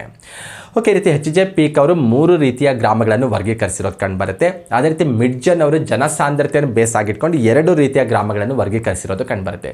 ಕೇಂದ್ರೀಕೃತ ಗ್ರಾಮಗಳು ಮತ್ತು ಚದುರಿದ ಗ್ರಾಮಗಳಂತ. ಕೇಂದ್ರೀಕೃತ ಗ್ರಾಮಗಳಂದರೆ ಏನು ಅಂತ ನೋಡ್ತಾ ಹೋದರೆ ಹೆಸರಲ್ಲೇ ಗೊತ್ತಾಗುತ್ತೆ ನಿಮಗೆ. ಆ ಗ್ರಾಮದ ಮನೆಗಳಂತ ಬಂದಾಗ ಮನೆಗಳೆಲ್ಲವೂ ಕೂಡ ಒಂದೇ ಕಡೆಗೆ ಕೇಂದ್ರೀಕೃತವಾಗಿರ್ತವೆ. ಅಂದರೆ ಒಂದೇ ಕಡೆಗೆ ಮನೆಗಳೆಲ್ಲ ಕೇಂದ್ರೀಕೃತ ಆಗಿರ್ತವೆ. ಆ ಮನೆಗಳ ಏರಿಯಾವನ್ನು ಹೊರತುಪಡಿಸಿದ್ರೆ ಹೊರಗಡೆ ಏರಿಯಾದಲ್ಲಿ ಬಂದಾಗ ಜಮೀನುಗಳೆಲ್ಲ ಇರೋದು ಕಂಡುಬರುತ್ತೆ. ಸಾಮಾನ್ಯವಾಗಿ ಭಾರತದ ಮೈದಾನ ಪ್ರದೇಶದಲ್ಲಿ ನಾವು ಇಂಥ ಗ್ರಾಮಗಳನ್ನು ನೋಡ್ತೇವೆ. ಭಾರತದ ಮೈದಾನ ಪ್ರದೇಶ ಎಲ್ಲೆಲ್ಲಿದೆ ಅಲ್ವಾ, ಅಲ್ಲೆಲ್ಲ ಕೂಡ ನಾವು ಕೇಂದ್ರೀಕೃತ ಗ್ರಾಮಗಳನ್ನು ನೋಡ್ಬೋದಾಗಿದೆ. ಇದಕ್ಕೆ ಅಪೋಸಿಟ್ ಆಗಿ ಅವರು ಚದುರಿದ ಗ್ರಾಮಗಳನ್ನು ಕೂಡ ಗುರುತಿಸಿದ್ದಾರೆ. ಚದುರಿದ ಗ್ರಾಮಗಳಂದ್ರೆ ಏನು? ಮನೆಗಳೆಲ್ಲವೂ ಅವರವರ ವ್ಯವಸಾಯದ ಜಮೀನಲ್ಲೇ ಇರ್ತವೆ. ನಿಮ್ಗೊಂದು ಇಮೇಜ್ ಕಾಣಿಸ್ತಾ ಇದೆ, ಒಂದು ಮನೆ ಕಾಣಿಸ್ತಾ ಇದೆ, ಜಮೀನಲ್ಲಿ ಇರೋದು ಕಂಡು ಬರ್ತಾ ಇದೆ. ಆ ಮನೆಯ ಸುತ್ತಲೂ ಕೂಡ ಅವರು ವ್ಯವಸಾಯದ ಜಮೀನು ಇರೋದು ಕಂಡು ಬರ್ತಾ ಇದೆ. ಇಂತಹ ಗ್ರಾಮಗಳಿಗೆ ಚದುರಿದ ಗ್ರಾಮಗಳಂತ ಹೇಳೋದು. ಸ್ಪೆಷಲ್ ನಾವು ಮಲೆನಾಡು ಏರಿಯಾ ಆಗಿರ್ಬೋದು, ಕೊಡಗು ಏರಿಯಾಗೆ ಹೋದಾಗ ಅಲ್ಲಲ್ಲಿ ಅವರ ಕೃಷಿ ಜಮೀನಲ್ಲೇ ಮನೆಗಳು ಒಂದೊಂದು ಕಾಣಿಸ್ತಾ ಇರ್ತವೆ. ಅಂತಹ ಗ್ರಾಮಗಳಿಗೆ ಚದುರಿದ ಗ್ರಾಮಗಳಂತ ಹೇಳೋದು. ಮೈದಾನ ಪ್ರದೇಶಕ್ಕೆ ಬಂದರೆ ನಮಗೆ ಕೇಂದ್ರೀಕೃತ ಗ್ರಾಮಗಳು ಕಂಡು ಬರ್ತವೆ. ಎಲ್ಲ ಮನೆಗಳು ಒಂದೇ ಕಡೆಗೆ ಇರ್ತವೆ. ಅದನ್ನು ನಾವು ಒಂದು ಊರಂತ ಹೇಳ್ತೇವೆ. ಅದ್ರ ಹೊರಗಡೆ ಬಂದಾಗ ಅವರವರ ಜಮೀನುಗಳಿರೋದು ಕಂಡು ಬರುತ್ತೆ. ಆದರೆ ಚದುರಿದ ಗ್ರಾಮಗಳು ಕೂಡ ಗ್ರಾಮಗಳೇ ಆಗಿದ್ದಾವೆ, ಆದರೆ ಮನೆಗಳು ಅವರವರ ಜಮೀನುಗಳಲ್ಲೇ ಇರ್ತವೆ. ಮನೆಯ ಸುತ್ತಲೂ ವ್ಯವಸಾಯದ ಜಮೀನು ಇರೋದು ಕಂಡು ಬರುತ್ತೆ. ಆ ಚಿತ್ರ ನೋಡಿದ್ರೆ ನಿಮಗೆ ಗೊತ್ತಾಗ್ಬಿಡುತ್ತೆ. ಸ್ಪೆಷಲಿ ಕರ್ನಾಟಕದ ಮಲೆನಾಡು ಭಾಗ ಆಗಿರ್ಬೋದು, ಕೊಡಗು ಏರಿಯಾ ಆಗಿರ್ಬೋದು, ಕೇರಳದ ಮಲಬಾರ್ ಪ್ರಾಂತ್ಯದಲ್ಲಿ ನಾವು ಚದುರಿದ ಗ್ರಾಮಗಳನ್ನು ಹೆಚ್ಚಿನ ಪ್ರಮಾಣದಲ್ಲಿ ನೋಡ್ಬೋದಾಗಿದೆ. ಇನ್ನು ಐರಾವತಿ ಕಾರ್ವೆ ಅವರು ಕೂಡ ಗ್ರಾಮಗಳನ್ನು ವರ್ಗೀಕರಿಸಿರೋದು ಕಂಡು ಬರುತ್ತೆ. 3 ಪ್ರಕಾರದ ಗ್ರಾಮಗಳನ್ನು ವರ್ಗೀಕರಿಸಿದ್ದಾರೆ. ಸ್ಪೆಷಲಿ ಮಹಾರಾಷ್ಟ್ರದ ಗ್ರಾಮಗಳನ್ನು ಗಮನದಲ್ಲಿಟ್ಟುಕೊಂಡು ಅವರು ಗ್ರಾಮಗಳನ್ನು ವರ್ಗೀಕರಣ ಮಾಡಿರೋದು ಕಂಡು ಬರುತ್ತೆ. ಅಂದರೆ ಇವರು ಸಹ ಕೇಂದ್ರೀಕೃತವಾದ ನಿವೇಶನ ಗ್ರಾಮಗಳನ್ನು ಗುರುತಿಸಿದ್ದಾರೆ. ಆಲ್ರೆಡಿ ನಾವು ಡಿಸ್ಕಷನ್ ಮಾಡಿದೆ, ಒಂದೇ ಕಡೆಗೆ ಮನೆಗಳೆಲ್ಲ ಇರೋದು. ಎರಡನೇದು ಇಬ್ಬದಿ ಮನೆಗಳ ಗ್ರಾಮಗಳಂತ ಗುರುತಿಸೋದು. ವೇಟ್ ಮಾಡಿ, ಅದರ ಬಗ್ಗೆ ನಾನು ಡಿಸ್ಕಷನ್ ಮಾಡ್ತೀನಿ. ಥರ್ಡ್ ಒನ್ ಬೆಟ್ಟ ಪ್ರದೇಶದ ಗ್ರಾಮಗಳಂತ. ಚದುರಿದ ಮನೆಗಳಂತ ನಾವು ಡಿಸ್ಕಷನ್ ಮಾಡಿದೇವಲ್ವ, ಅದನ್ನೇ ನಾವು ಬೆಟ್ಟ ಪ್ರದೇಶದ ಗ್ರಾಮಗಳಂತ ಇವ್ರು ಗುರುತಿಸಿರೋದು ಕಂಡು ಬರುತ್ತೆ. ಸೆಕೆಂಡ್ ಒನ್ ಮಾತ್ರ ಇಲ್ಲಿ ಹೊಸದಾಗಿರೋದು ಕಂಡು ಬರುತ್ತೆ. ಇಬ್ಬದಿ ಮನೆಗಳ ಗ್ರಾಮಗಳಂದರೆ ಗ್ರಾಮದ ರಸ್ತೆಯ ಎರಡೂ ಬದಿಯಲ್ಲಿ ಮನೆಗಳಿರೋದು ಕಂಡುಬರುತ್ತೆ. ಅಂತಹ ಗ್ರಾಮಗಳಿಗೆ ಇಬ್ಬದಿ ಮನೆಗಳ ಗ್ರಾಮಗಳಂತ ಹೇಳೋದು. ಸ್ಪೆಷಲಿ ಕೊಂಕಣ ಭಾಗದಲ್ಲಿ ಇಂತಹ ಗ್ರಾಮಗಳನ್ನು ನಾವು ನೋಡ್ಬೋದಾಗಿದೆ. ಈ ರೀತಿ ಗ್ರಾಮಗಳ ವರ್ಗೀಕರಣದ ಬಗ್ಗೆ ಒಂದು ಸ್ವಲ್ಪ ಮಾಹಿತಿ ನಿಮಗೆ ಗೊತ್ತಿರಬೇಕು. ಇದಿಷ್ಟು ಭಾರತೀಯ ಗ್ರಾಮೀಣ ಸಮುದಾಯಕ್ಕೆ ರಿಲೇಟೆಡ್ ಆಗಿರುವಂತಹ ಇನ್ಫಾರ್ಮೇಷನ್ ಆಗಿತ್ತು. ಇದರ ಮುಂದುವರಿದ ಭಾಗವಾಗಿ ಬಂದಾಗ ನಾವೀಗ ಡಿಸ್ಕಷನ್ ಮಾಡ್ತಾ ಇರೋದು ಭಾರತದಲ್ಲಿ ಸಾಮಾಜಿಕ ಪರಿವರ್ತನೆ ಬಗ್ಗೆ ನಮಗೆ ಒಂದು ಸ್ವಲ್ಪ ಮಾಹಿತಿ ಗೊತ್ತಿರಬೇಕು. ಸ್ಪೆಷಲಿ ಭಾರತೀಯ ಸಾಮಾಜಿಕ ಪರಿವರ್ತನೆಯಲ್ಲಿ ಬಂದಾಗ ಸಂಸ್ಕೃತಾನುಕರಣ, ಪಾಶ್ಚಾತ್ಯೀಕರಣ, ಆಧುನೀಕರಣ, ಜಾಗತೀಕರಣ ಇಂಪಾರ್ಟೆಂಟ್ ಆಗುತ್ತೆ. ಅದಕ್ಕೂ ಮುಂಚೆ ಭಾರತದಲ್ಲಿ ಸಾಮಾಜಿಕ ಪರಿವರ್ತನೆ ಬಗ್ಗೆ ಬಂದಾಗ ಅಥವಾ ಸಾಮಾಜಿಕ ಚಲನೆ ಅಂತ ಬಂದಾಗ ಅದರ ಅರ್ಥ ನಮಗೆ ಗೊತ್ತಿರಬೇಕು. ಸಾಮಾಜಿಕ ಪರಿವರ್ತನೆಯ ವಿಧಗಳು ನಮ್ಗೆ ಗೊತ್ತಿರಬೇಕು. ಸಾಮಾಜಿಕ ಪರಿವರ್ತನೆಗೆ ಮೂಲಗಳು ಯಾವಂತ ಗೊತ್ತಿರಬೇಕು.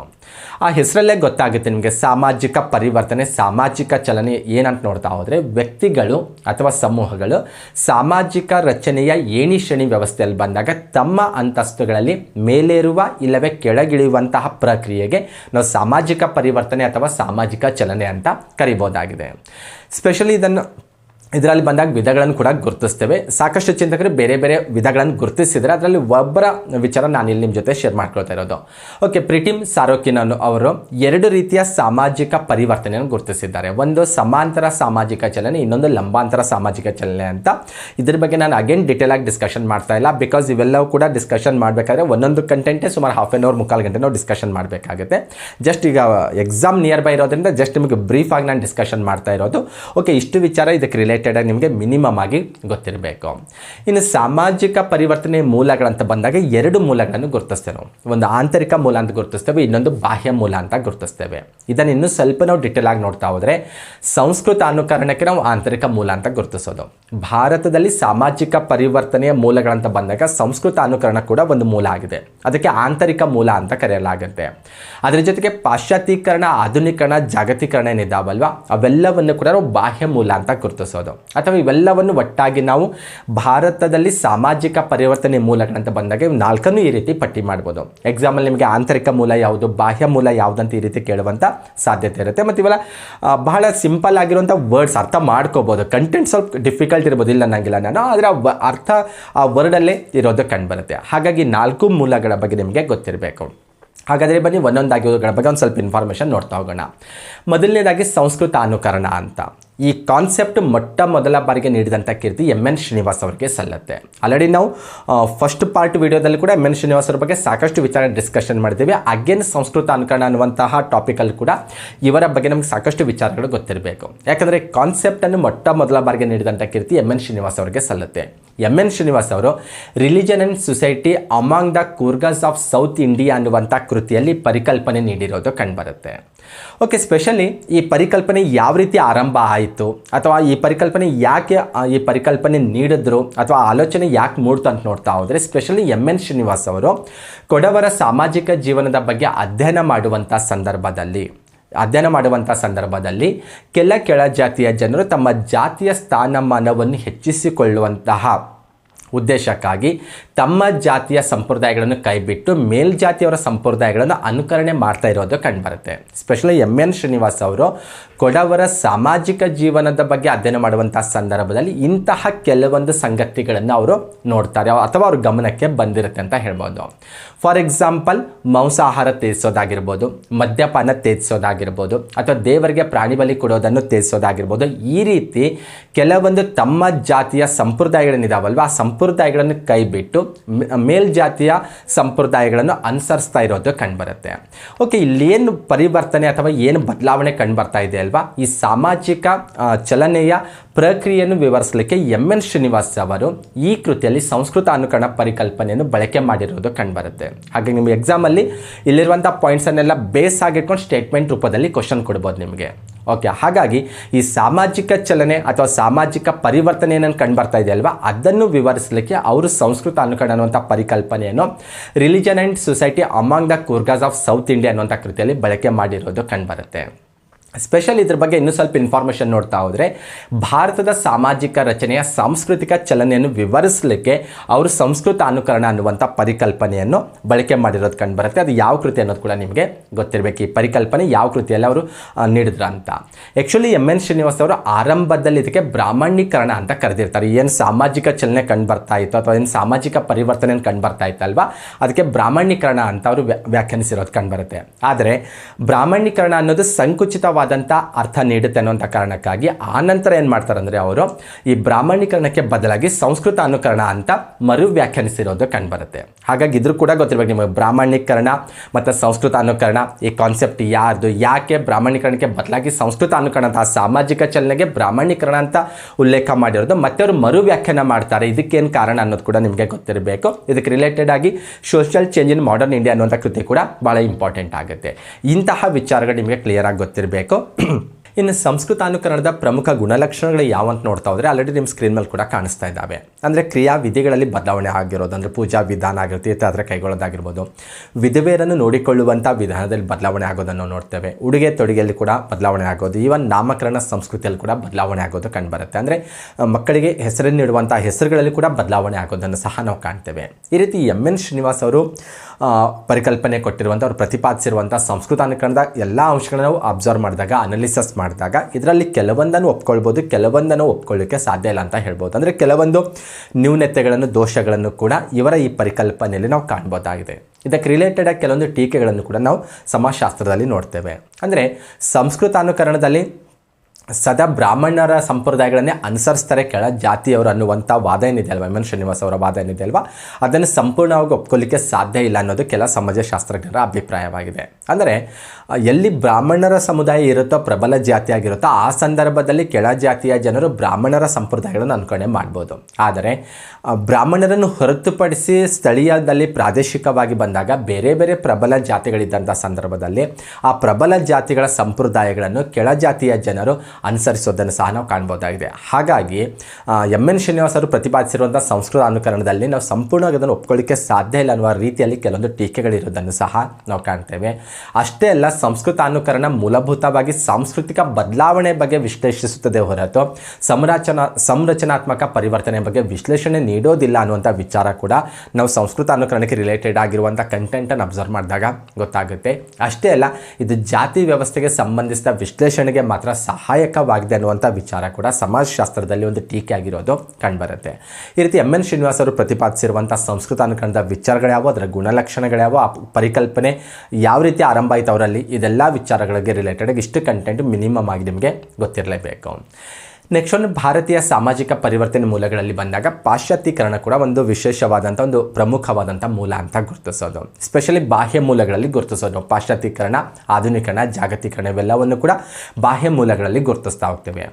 ಏನಿದು ಪಾಶ್ಚಾತ್ಯೀಕರಣ, ಯಾರು ಈ ಕಾನ್ಸೆಪ್ಟ್ ನೀಡಿದವರು ಅಂತ ನೋಡ್ತಾ ಹೋದರೆ, ಭಾರತೀಯ ಸಮಾಜಶಾಸ್ತ್ರದಲ್ಲಿ ಪಾಶ್ಚಾತ್ಯೀಕರಣದ ಪರಿಕಲ್ಪನೆಯನ್ನು ಮೊಟ್ಟ ಮೊದಲ ಬಾರಿಗೆ ನೀಡಿದವರು ಅಥವಾ ಪಾಶ್ಚಾತ್ಯೀಕರಣದ ಪರಿಕಲ್ಪನೆಯನ್ನು ಮೊಟ್ಟ ಮೊದಲ ಬಾರಿಗೆ ಭಾರತೀಯ ಸಮಾಜಶಾಸ್ತ್ರದಲ್ಲಿ ಪರಿಚಯಿಸಿದಂಥ ಕೀರ್ತಿ ಎಮ್ ಎನ್ ಶ್ರೀನಿವಾಸ್ ಅವರಿಗೆ ಸಲ್ಲುತ್ತೆ.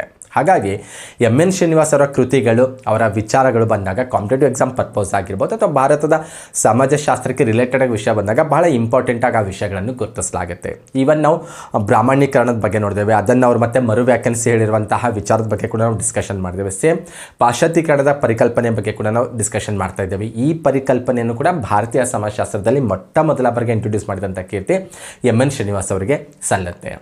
ಸ್ಪೆಷಲಿ ಏನಿದು ಪಾಶ್ಚಾತ್ಯೀಕರಣ ಅಂತ ನೋಡ್ತಾ ಹೋದರೆ, ಸಮಕಾಲೀನ ಭಾರತದಲ್ಲಿ ಬಾಹ್ಯ ಮೂಲದ ಪ್ರಭಾವದಿಂದ ಭಾರತೀಯ ಸಾಮಾಜಿಕ ಸಂರಚನೆಯಲ್ಲಿ ಆಗಿರುವಂಥ ಪರಿವರ್ತನೆ ಏನು ಕಾಣ್ತೇವಲ್ವಾ, ಆ ಪರಿವರ್ತನೆಯನ್ನು ಅವರು ಪ್ರತಿಪಾದಿಸಲಿಕ್ಕೆ, ಅದನ್ನು ವಿವರಣೆ ಮಾಡಲಿಕ್ಕೆ ಅವರು ಪಾಶ್ಚಾತ್ಯೀಕರಣ ಅನ್ನುವಂಥ ಪರಿಕಲ್ಪನೆಯನ್ನು ನೀಡಿರೋದು ಕಂಡುಬರುತ್ತೆ. ಓಕೆ, ಸ್ಪೆಷಲ್ ಇದಕ್ಕೆ ರಿಲೇಟೆಡ್ ಆಗಿ ಬಂದಾಗ ಬ್ರಿಟಿಷರು ಭಾರತವನ್ನು ಸುದೀರ್ಘವಾಗಿ ಆಳ್ವಿಕೆ ಮಾಡಿರೋದು ನಾವು ಕಾಣ್ತೇವೆ.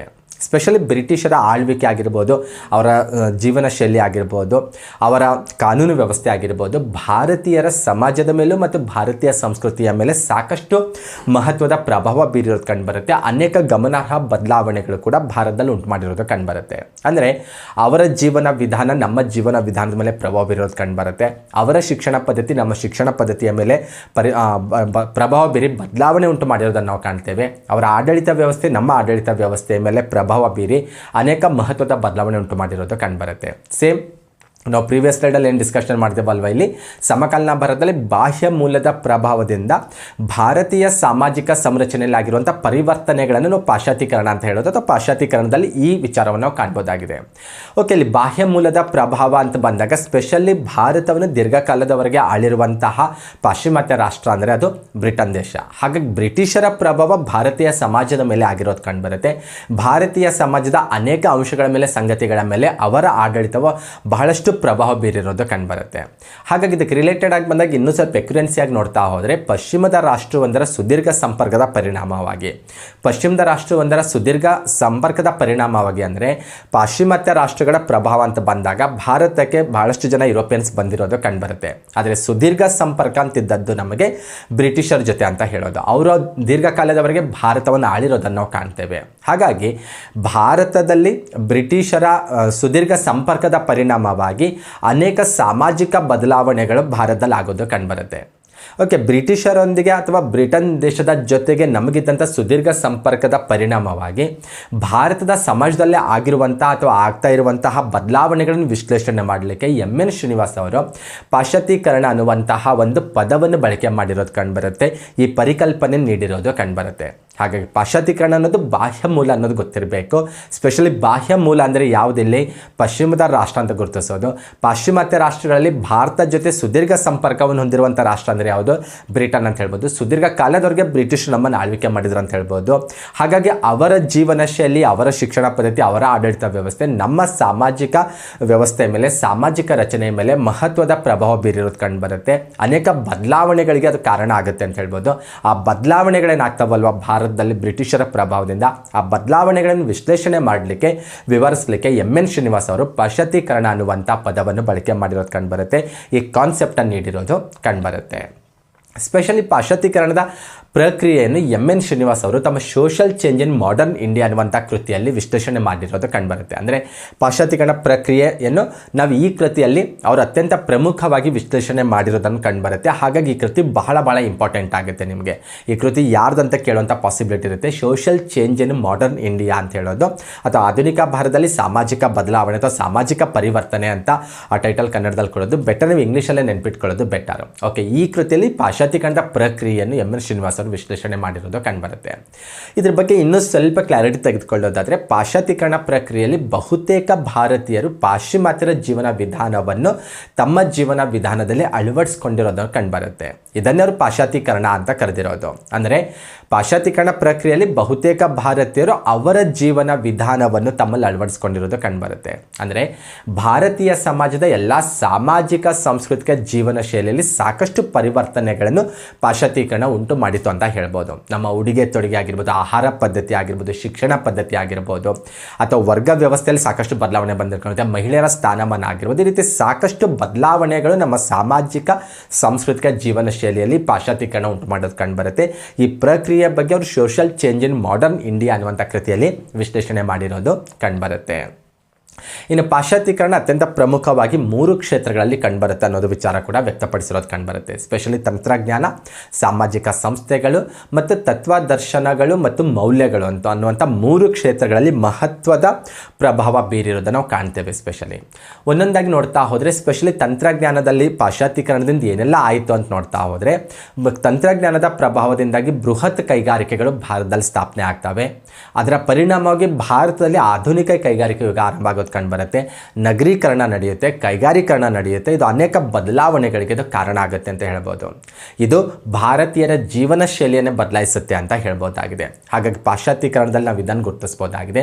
ಅನೇಕ ಸಾಮಾಜಿಕ ಸಂಸ್ಥೆಗಳು ಹೊಸದಾಗಿ ಭಾರತದಲ್ಲಿ ಅಸ್ತಿತ್ವಕ್ಕೆ ಬರ್ತವೆ. ಪಾಶ್ಚಾತ್ಯೀಕರಣದ ಪರಿಣಾಮವಾಗಿ ಭಾರತದಲ್ಲಿ ಅನೇಕ ಹೊಸ ರೀತಿಯ ಸಾಮಾಜಿಕ ಸಂಸ್ಥೆಗಳು ಅಸ್ತಿತ್ವಕ್ಕೆ ಬರ್ತವೆ. ನಮ್ಮ ಸಾಂಪ್ರದಾಯಿಕ ಶಿಕ್ಷಣ ವ್ಯವಸ್ಥೆಗೆ ಬದಲಾಗಿ ಪಾಶ್ಚಿಮಾತ್ಯ ಮಾದರಿಯ ಶಿಕ್ಷಣ ಸಂಸ್ಥೆಗಳು ಭಾರತದಲ್ಲಿ ಅಸ್ತಿತ್ವಕ್ಕೆ ಬರ್ತವೆ.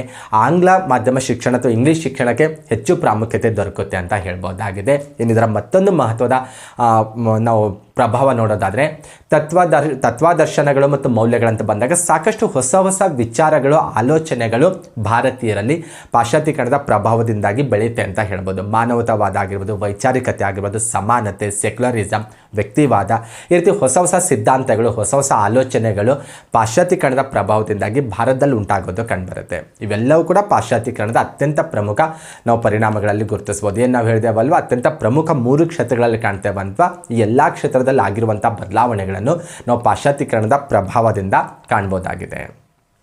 ನೆಕ್ಸ್ಟ್ ಒಂದು, ಭಾರತದಲ್ಲಿ ಸಾಮಾಜಿಕ ಪರಿವರ್ತನೆ ಮೂಲಗಳಂತ ಬಂದಾಗ ಆಧುನೀಕರಣದ ಬಗ್ಗೆ ಕೆಲವೊಂದು ವಿಚಾರಗಳು ಗೊತ್ತಿರಬೇಕು. ಸ್ಪೆಷಲಿ ಆಧುನೀಕರಣವು ಕೂಡ ಸಾಮಾಜಿಕ ಪರಿವರ್ತನೆಯ ಪ್ರಕ್ರಿಯೆಯಾಗಿದೆ. ಇದು ಕೂಡ ಸ್ಪೆಷಲಿ ಈ ಕಾನ್ಸೆಪ್ಟನ್ನು ಮೊಟ್ಟ ಮೊದಲ ಬಾರಿಗೆ ನೀಡಿದಂಥ ಕೀರ್ತಿ ಡೇನಿಯಲ್ ಲರ್ನರ್ ಅವರಿಗೆ ಸಲ್ಲುತ್ತೆ. ಆಧುನೀಕರಣದ ಪರಿಕಲ್ಪನೆಯನ್ನು ಫಸ್ಟ್ ಬಾರಿಗೆ ಪರಿಚಯಿಸಿದಂಥ ಕೀರ್ತಿ ಡೇನಿಯಲ್ ಲರ್ನರ್ ಅವರಿಗೆ ಸಲ್ಲುತ್ತೆ. ಸ್ಪೆಷಲಿ ಮಧ್ಯಪ್ರಾಚ್ಯ ರಾಷ್ಟ್ರಗಳ ಅಥವಾ ಮಧ್ಯಪ್ರಾಚ್ಯ ಸಮಾಜಗಳ ಬಗ್ಗೆ ಅಧ್ಯಯನ ಮಾಡುವಾಗ ಈ ಪರಿಕಲ್ಪನೆಯನ್ನು ಅವ್ರು ನೀಡೋದು ಕಂಡುಬರುತ್ತೆ.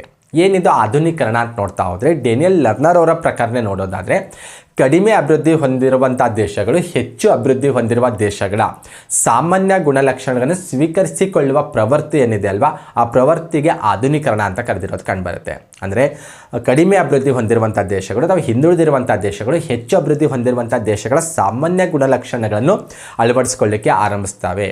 ಅಂಥದಕ್ಕೆ ಅವರು ಆಧುನೀಕರಣ ಅಂತ ಕರೆದಿರೋದು ಕಂಡುಬರುತ್ತೆ.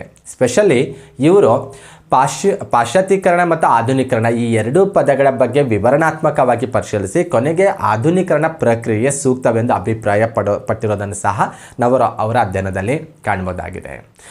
ಆಧುನೀಕರಣಕ್ಕೆ ಕಾರಣವಾದ ಅಂಶಗಳು ಆಲ್ರೆಡಿ ಗೊತ್ತು ನಿಮಗೆ, ನೀವು ಕೂಡ ಹೇಳ್ಬೋದು. ಇವತ್ತು ಮಾಡರ್ನೈಸೇಷನ್ ಅನ್ನೋದು ಹೊಸ ವರ್ಡ್ ಏನಲ್ಲ, ಅದು ನಾವು ನಮ್ಮ ಜೀವನದಲ್ಲಿ ಅಥವಾ ನಮ್ಮ ಜೀವನ ಶೈಲಿಯಲ್ಲಿ ಸಾಕಷ್ಟು ಆಧುನೀಕರಣದ ಪ್ರಭಾವವನ್ನು ಅಳವಡಿಸ್ಕೊಂಡಿದ್ದೇವೆ, ಅದನ್ನು ನೋಡ್ತಾ ಇದ್ದೇವೆ. ಅಂದರೆ ಶಿಕ್ಷಣ ಆಗಿರ್ಬೋದು, ಸಂವಹನ ಆಗಿರ್ಬೋದು, ಜನಾಕರ್ಷಕವಾದ ನಾಯಕತ್ವ ಆಗಿರ್ಬೋದು, ಪ್ರಬಲ ಸರ್ಕಾರಗಳು, ಇವೆಲ್ಲವೂ ಕೂಡ ಆಧುನೀಕರಣಕ್ಕೆ ಕಾರಣವಾದ ಅತ್ಯಂತ ಪ್ರಮುಖ ಅಂಶಗಳಂತ ಗುರುತಿಸ್ಬೋದು. ಇವುಗಳ ಜೊತೆ ಇನ್ನೂ ಕೆಲವೊಂದು ಕೂಡ ನೀವು ಪಟ್ಟಿ ಮಾಡ್ಕೋಬೋದಾಗಿದೆ. ಸ್ಪೆಷಲಿ ಆಧುನೀಕರಣಕ್ಕೆ ರಿಲೇಟೆಡ್ ಆಗಿ ಬಂದಾಗ ಯೋಗೇಂದ್ರ ಸಿಂಗ್ ಅವರು ಬರೆದಿರುವಂಥ ಈ ಕೃತಿ ನಿಮಗೆ ಗೊತ್ತಿರಬೇಕು. ಎಕ್ಸಾಮಲ್ಲಿ ನಿಮಗೆ ಇದು ಯಾವುದಕ್ಕೆ ರಿಲೇಟೆಡ್ ಆಗಿದೆ ಅಂತ ಕೇಳಲ್ಲ, ಇದು ಯಾರು ಬರೆದಿರುವಂಥ ಕೃತಿ ಅಂತ ಕೇಳುವಂಥ ಸಾಧ್ಯತೆ ಇರುತ್ತೆ. ಯಾಕೆ ಈ ಕೃತಿ ಯಾವುದಕ್ಕೆ ರಿಲೇಟೆಡ್ ಆಗಿದೆ ಅಂತ ಕೇಳೋದಿಲ್ಲ ಅಂದರೆ ಆ ಕೃತಿ ಹೆಸರಲ್ಲೇ ಗೊತ್ತಾಗುತ್ತೆ ಇದು ಯಾವುದಕ್ಕೆ ರಿಲೇಟೆಡ್ ಆಗಿದೆ ಅಂತ. ಮಾಡರ್ನೈಸೇಷನ್ ಆಫ್ ಇಂಡಿಯನ್ ಟ್ರೆಡಿಷನ್ ಅನ್ನೋದು ಆ ಕೃತಿಯ ಹೆಸರು. ಇದು ಆಧುನೀಕರಣಕ್ಕೆ ರಿಲೇಟೆಡ್ ಆಗಿದೆ. ಭಾರತದ ಟ್ರೆಡಿಷನ್ಸ್ ಯಾವ ರೀತಿ ಆಧುನೀಕರಣ ಆಗಿದೆ ಅನ್ನೋ ರಿಲೇಟೆಡ್ ಆಗಿ ಬರೆದಿರುವಂಥ ಕೃತಿ ಆಗಿದೆ. ಈ ಕೃತಿ ಯಾರ್ದಂತ ಕೇಳ್ಬೋದು ನಿಮಗೆ. ಯೋಗೇಂದ್ರ ಸಿಂಗ್ ಅವರು ಬರೆದಿರುವಂಥ ಕೃತಿಯಾಗಿದೆ. ಮಾಡರ್ನೈಸೇಷನ್ ಆಫ್ ಇಂಡಿಯನ್ ಟ್ರೆಡಿಷನ್ ಅನ್ನೋ ಅಂತ ಟೈಟಲಲ್ಲಿ ಈ ಕೃತಿ ಇರೋದು ಕಂಡುಬರುತ್ತೆ. ಆ ಕೃತಿಯ ಹೆಸರು ಎಕ್ಸಾಕ್ಟ್ ಆಗಿ ನೀವು ನೆನ್ಪಿಟ್ಕೊಳ್ಬೇಕು. ಇನ್ನು ಕೊನೆಯದಾಗಿ ಭಾರತದಲ್ಲಿ ಸಾಮಾಜಿಕ ಪರಿವರ್ತನೆ ಮೂಲಗಳಂತ ಬಂದಾಗ ಜಾಗತೀಕರಣದ ಬಗ್ಗೆ ಒಂದು ಸ್ವಲ್ಪ ವಿಚಾರ ಗೊತ್ತಿರಬೇಕು. ಜಾಗತೀಕರಣವನ್ನು ನಾವು ಈವನ್ ಎಕನಾಮಿಕ್ಸಲ್ಲೂ ಕೂಡ ಓದ್ತೇವೆ, ಈವನ್ ಅಂತಾರಾಷ್ಟ್ರೀಯ ಸಂಬಂಧದಲ್ಲೂ ಕೂಡ ನೋಡ್ತೇವೆ. ಆಧುನೀಕರಣ ಜಾಗತೀಕರಣ ಅಂತ ಸಮಾಜಶಾಸ್ತ್ರದ ಹಿನ್ನೆಲೆಯಲ್ಲಿ ಕೆಲವೊಂದು ವಿಚಾರ ಗೊತ್ತಿರಬೇಕು ನಿಮಗೆ. ಈ ಪರಿಕಲ್ಪನೆಯನ್ನು ಮೊಟ್ಟ ಮೊದಲ ಬಾರಿಗೆ ನೀಡಿದಂಥ ಕೀರ್ತಿ ಥಿಯೋಡೋರ್ ಲಿವಿಟ್ ಅವರಿಗೆ ಸಲ್ಲತ್ತೆ. ಅವರ ಹೆಸರನ್ನು ಕೂಡ ಗೊತ್ತಿರಬೇಕು ನಿಮಗೆ. ನಾವೇನೆಲ್ಲ ಡಿಸ್ಕಷನ್ ಮಾಡ್ತಾ ಇದ್ದೇವಲ್ವ, ಸಂಸ್ಕೃತ ಅನುಕರಣ, ಪಾಶ್ಚಾತ್ಯೀಕರಣ ಅವೆರಡು ಎಂ.ಎನ್. ಶ್ರೀನಿವಾಸ್ ಅವರ ಪರಿಕಲ್ಪನೆ ಆಗಿದ್ದಾವೆ. ಆಧುನೀಕರಣದ ಬಗ್ಗೆ ಜಸ್ಟ್ ಡಿಸ್ಕಷನ್ ಮಾಡಿದ್ವಿ. ಅದೇ ರೀತಿ ಜಾಗತೀಕರಣದ ಪರಿಕಲ್ಪನೆಯನ್ನು ಮೊಟ್ಟ ಮೊದಲ ಬಾರಿಗೆ ನೀಡಿದಂಥ ಕೀರ್ತಿ ಥಿಯೋಡೋರ್ ಲಿವಿಟ್ ಅವರಿಗೆ ಸಲ್ಲತ್ತೆ. ಓಕೆ, ಏನು ಹೇಳುತ್ತೆ ಈ ಪದ, ಏನು ಸೂಚಿಸುತ್ತೆ ಗ್ಲೋಬಲೈಸೇಷನ್ ಅನ್ನೋದನ್ನು ನೋಡ್ತಾ ಹೋದರೆ, ಜಾಗತೀಕರಣ ಅನ್ನುವಂಥ ಪದ ಜಗತ್ತಿನ ಎಲ್ಲ ಸಮಾಜಗಳ ಪರಸ್ಪರ ಅವಲಂಬನೆಯನ್ನು ಸೂಚಿಸುತ್ತೆ. ಅಂದರೆ ಇವತ್ತಿನ ಅಂತಾರಾಷ್ಟ್ರೀಯ ವಿದ್ಯಮಾನ ನೋಡಿದಾಗ ಯಾವುದೇ ರಾಷ್ಟ್ರ ಎಷ್ಟೇ ಪ್ರಬಲ ರಾಷ್ಟ್ರವಾಗಿದ್ದರೂ ಕೂಡ ಸ್ವತಂತ್ರವಾಗಿ ತಾನೊಂದೇ ಸ್ವಾವಲಂಬಿಯಾಗಿ ಉಳಿಲಿಕ್ಕೆ ಸಾಧ್ಯ ಇಲ್ಲ. ಪ್ರತಿಯೊಂದು ರಾಷ್ಟ್ರ ಮತ್ತೊಂದು ರಾಷ್ಟ್ರದ ಮೇಲೆ ಡಿಪೆಂಡ್ ಆಗಿದ್ದಾವೆ ಅಂತ ನಾವು ಅಂತಾರಾಷ್ಟ್ರೀಯ ಸಂಬಂಧದಲ್ಲಿ ಓದ್ತೇವೆ. ಅದನ್ನೇ ನಾವು ಸಮಾಜಶಾಸ್ತ್ರದಲ್ಲಿ ಬಂದಾಗ ಜಗತ್ತಿನ ಎಲ್ಲ ಸಮಾಜಗಳು ಪರಸ್ಪರ ಅವಲಂಬನೆ ಆಗಿದ್ದಾವೆ ಅನ್ನೋದನ್ನು ನಾವು ಸಮಾಜಶಾಸ್ತ್ರದಲ್ಲಿ ಜಾಗತೀಕರಣವನ್ನು ವ್ಯಾಖ್ಯಾನಿಸಬಹುದಾಗಿದೆ. ಅಂದರೆ ಜಾಗತೀಕರಣವು ಜಗತ್ತಿನ ಸಾಮಾಜಿಕ, ರಾಜಕೀಯ, ಆರ್ಥಿಕ, ಸಾಂಸ್ಕೃತಿಕ ಮತ್ತು ಇನ್ನಿತರ ಅಂಶಗಳನ್ನು ಒಂದುಗೂಡಿಸುವಂಥ ಪ್ರಕ್ರಿಯೆಯಾಗಿದೆ. ನಿಮ್ಗೆ ಆಲ್ರೆಡಿ ಗೊತ್ತು, ಇವತ್ತು ಇಡೀ ಜಗತ್ತೇ ಒಂದು ಪುಟ್ಟ ಗ್ರಾಮವಾಗಿಬಿಟ್ಟಿದೆ ಅಂತ ಹೇಳ್ಬೋದು. ಜಾಗತೀಕರಣದ ಎಫೆಕ್ಟನ್ನೆಲ್ಲ ನಾವು ನೋಡ್ತಾ ಇದ್ದೇವೆ ಇವತ್ತು. ಆ ಆ್ಯಂಗಲಲ್ಲಿ ನೀವು ಇದನ್ನು ಈಸಿಯಾಗಿ ಅರ್ಥ ಮಾಡ್ಕೋಬೋದು, ಇದನ್ನು ನೆನ್ಪಿಟ್ಕೊಳ್ಬೋದಾಗಿದೆ. ಸ್ಪೆಷಲಿ ಜಾಗತೀಕರಣಕ್ಕೆ ಕಾರಣವಾದ ಅಂಶಗಳು ಯಾವಂತ ನೋಡ್ತಾ ಹೋದರೆ ಸಾಕಷ್ಟು ಅಂಶಗಳನ್ನ ನಾವು ಪಟ್ಟಿ ಮಾಡ್ಬೋದು. ಇವೆಲ್ಲ ಜನರಲೈಸ್ ಆಗಿ ಬಂದಾಗ ಕೂಡ ನೀವು ಹೇಳ್ತಾ ಹೋಗ್ಬೋದು ಯಾವೆಲ್ಲ ಅಂಶಗಳು ಜಾಗತೀಕರಣಕ್ಕೆ ಕಾರಣ ಆಗಿದ್ದಾವಂತ. ಆದರೆ ಇಲ್ಲಿ ಒಂದು ಕೃತಿ ಇಂಪಾರ್ಟೆಂಟ್ ಆಗುತ್ತೆ, ಸ್ಪೆಷಲಿ ಸೋಷಿಯಾಲಜಿ ಅನ್ನುವಂಥ ಕೃತಿ. ಈ ಕೃತಿ ಆಂಥೋನಿ ಗಿಡ್ಡಿನ್ಸ್ ಅವರು ಬರೆದಿರುವಂಥದ್ದು. ಆಂಥೋನಿ ಗಿಡ್ಡಿನ್ಸ್ ಅವರು ತಮ್ಮ ಸೋಷಿಯಾಲಜಿ ಅನ್ನುವಂಥ ಕೃತಿಯಲ್ಲಿ ಜಾಗತೀಕರಣಕ್ಕೆ ಕಾರಣವಾದಂಥ ಅನೇಕ ಅಂಶಗಳನ್ನು ಗುರುತಿಸಿದ್ದಾರೆ. ಅದರಲ್ಲಿ ಕೆಲವೊಂದು ಅಂಶಗಳು ನಾನಿಲ್ಲಿ ಪಟ್ಟಿ ಮಾಡಿರೋದು. ಅವ್ರು ಹೇಳೋ ಪ್ರಕಾರ ಮಾಹಿತಿ ಮತ್ತು ಸಂವಹನ ತಂತ್ರಜ್ಞಾನದಲ್ಲಾದಂಥ ಪ್ರಗತಿ ಜಾಗತೀಕರಣಕ್ಕೆ ಕಾರಣವಾಯ್ತು ಅಂತ ಹೇಳಿದ್ದಾರೆ. ಮಾಹಿತಿಗಳ ನಿರಂತರ ಹರಿವು ಏನಿದೆ ಅಲ್ವಾ, ಅದು ಕೂಡ ಜಾಗತೀಕರಣಕ್ಕೆ ಕಾರಣ ಅಂತ ಗುರುತಿಸಿದ್ದಾರೆ. ಅದೇ ರೀತಿ ಬಹುರಾಷ್ಟ್ರೀಯ ಕಂಪನಿಗಳು MNC ಅಂತ ಹೇಳ್ತೇವಲ್ವಾ, ಆ ಕಂಪನಿಗಳು ಕೂಡ ಜಾಗತೀಕರಣಕ್ಕೆ ಕಾರಣ ಆಗಿದಾವಂತ ಗುರುತಿಸಿದ್ದಾರೆ. ಈ ರೀತಿ ಅನೇಕ ಕಾರಣಗಳನ್ನು ಗುರುತಿಸಿದರೆ ಅದರಲ್ಲಿ ಕೆಲವೊಂದು ಭಾಳ ವಿಭಿನ್ನ ಆಗಿರೋದು ಅವರೇನು ತಮ್ಮ ಪುಸ್ತಕದಲ್ಲಿ ಹೇಳಿದ್ದಾರಲ್ವ, ಆ ಅಂಶಗಳಲ್ಲಿ ಕೆಲವೊಂದು ನಿಮಗೆ ನಾನಿಲ್ಲಿ ತೋರಿಸ್ತಾ ಇರೋದು. ಓಕೆ, ಈ ರೀತಿ ನಾವು ಸುಮಾರು ವಿಚಾರಗಳನ್ನು ಡಿಸ್ಕಷನ್ ಮಾಡ್ತಾ ಬಂದಿದ್ದೇವೆ. ಭಾರತೀಯ ಗ್ರಾಮೀಣ ಸಮುದಾಯದ ಬಗ್ಗೆ ಡಿಸ್ಕಷನ್ ಮಾಡಿದ್ದೇವೆ. ಭಾರತದಲ್ಲಿ ಸಾಮಾಜಿಕ ಪರಿವರ್ತನೆ ಬಗ್ಗೆ ಕೂಡ ನಾವು ಡಿಸ್ಕಷನ್ ಮಾಡಿದ್ದೇವೆ. ನೆಕ್ಸ್ಟ್ ನಮ್ಮ ಡಿಸ್ಕಷನ್ ಮಾಡಬೇಕಾಗಿದ್ದು ಭಾರತೀಯ ಸಮಾಜಕ್ಕೆ ರಿಲೇಟೆಡ್ ಆಗಿರುವಂಥ ಪ್ರಮುಖ ಕೃತಿಗಳ ಬಗ್ಗೆ ಒಂದು ಸ್ವಲ್ಪ ಗೊತ್ತಿರಬೇಕು. ಸ್ಪೆಷಲಿ ಕೃತಿಗಳನ್ನು ಬೇಸಾಗಿಟ್ಕೊಂಡು ಕ್ವಶನ್ ಬರುವಂಥ ಸಾಧ್ಯತೆ ಬಹಳ ಇರುತ್ತೆ. S.C. ದುಬೆ ಅವರು ಬರೆದಿರುವಂಥ ಭಾರತೀಯ ಗ್ರಾಮ ಅನ್ನುವಂಥ ಕೃತಿ, ಸ್ಪೆಷಲಿ ಇಂಗ್ಲೀಷಲ್ಲೇ ನೆನ್ಪಿಟ್ಕೊಳ್ಳುವಂಥ ಪ್ರಯತ್ನ ಮಾಡಬೇಕು. ಇಂಡಿಯನ್ ವಿಲೇಜ್ ಅನ್ನುವಂಥ ಕೃತಿ ಬಹಳ ಇಂಪಾರ್ಟೆಂಟ್ ಆಗಿದೆ. ಇದು ಯಾರು ಬರೆದಿರೋದಂತ ನೇರವಾಗಿ ಕೇಳ್ಬೋದು ಅಥವಾ ಮ್ಯಾಚ್ ದಿ ಫಾಲೋಯಿಂಗ್ ರೂಪದಲ್ಲಿ ಕೊಡುವಂಥ ಸಾಧ್ಯತೆ ಇರುತ್ತೆ. Same S.C. ದುಬೆ ಅವರು ಬರೆದಿರುವಂಥ ಇಂಡಿಯಾಸ್ ಚೇಂಜಿಂಗ್ ವಿಲೇಜಸ್ ಅನ್ನುವಂಥ ಕೃತಿ ಕೂಡ ಇಂಪಾರ್ಟೆಂಟ್ ಆಗುತ್ತೆ. ಓಕೆ, ಒಬ್ಬ ಆಥರ್ ಬುಕ್ಸ್ ಏನಿದಾವಲ್ಲ ಅವೆಲ್ಲ ಒಂದೇ ಕಡೆಗೆ ನೀವು ಲಿಸ್ಟ್ ಮಾಡ್ಕೊಳ್ಳೋದು ಬೆಟರು. ಓಕೆ, ಹಾಗಾಗಿ S.C. ದುಬೆ ಅವರು ಬರೆದಿರುವಂಥ ಇಂಡಿಯನ್ ವಿಲೇಜ್ ಕೂಡ ನೆನಪಿರಬೇಕು. ಇಂಡಿಯಾಸ್ ಚೇಂಜಿಂಗ್ ವಿಲೇಜಸ್ ಅನ್ನುವಂಥ ಕೃತಿ ಕೂಡ ಇಂಪಾರ್ಟೆಂಟ್ ಆಗುತ್ತೆ. A.R. ದೇಸಾಯಿ ಅವರ ರೂರಲ್ ಸೋಷಿಯಾಲಜಿ ಇನ್ ಇಂಡಿಯಾ ಅನ್ನುವಂಥ ಕೃತಿ ಕೂಡ ಇಂಪಾರ್ಟೆಂಟ್ ಆಗಿದೆ.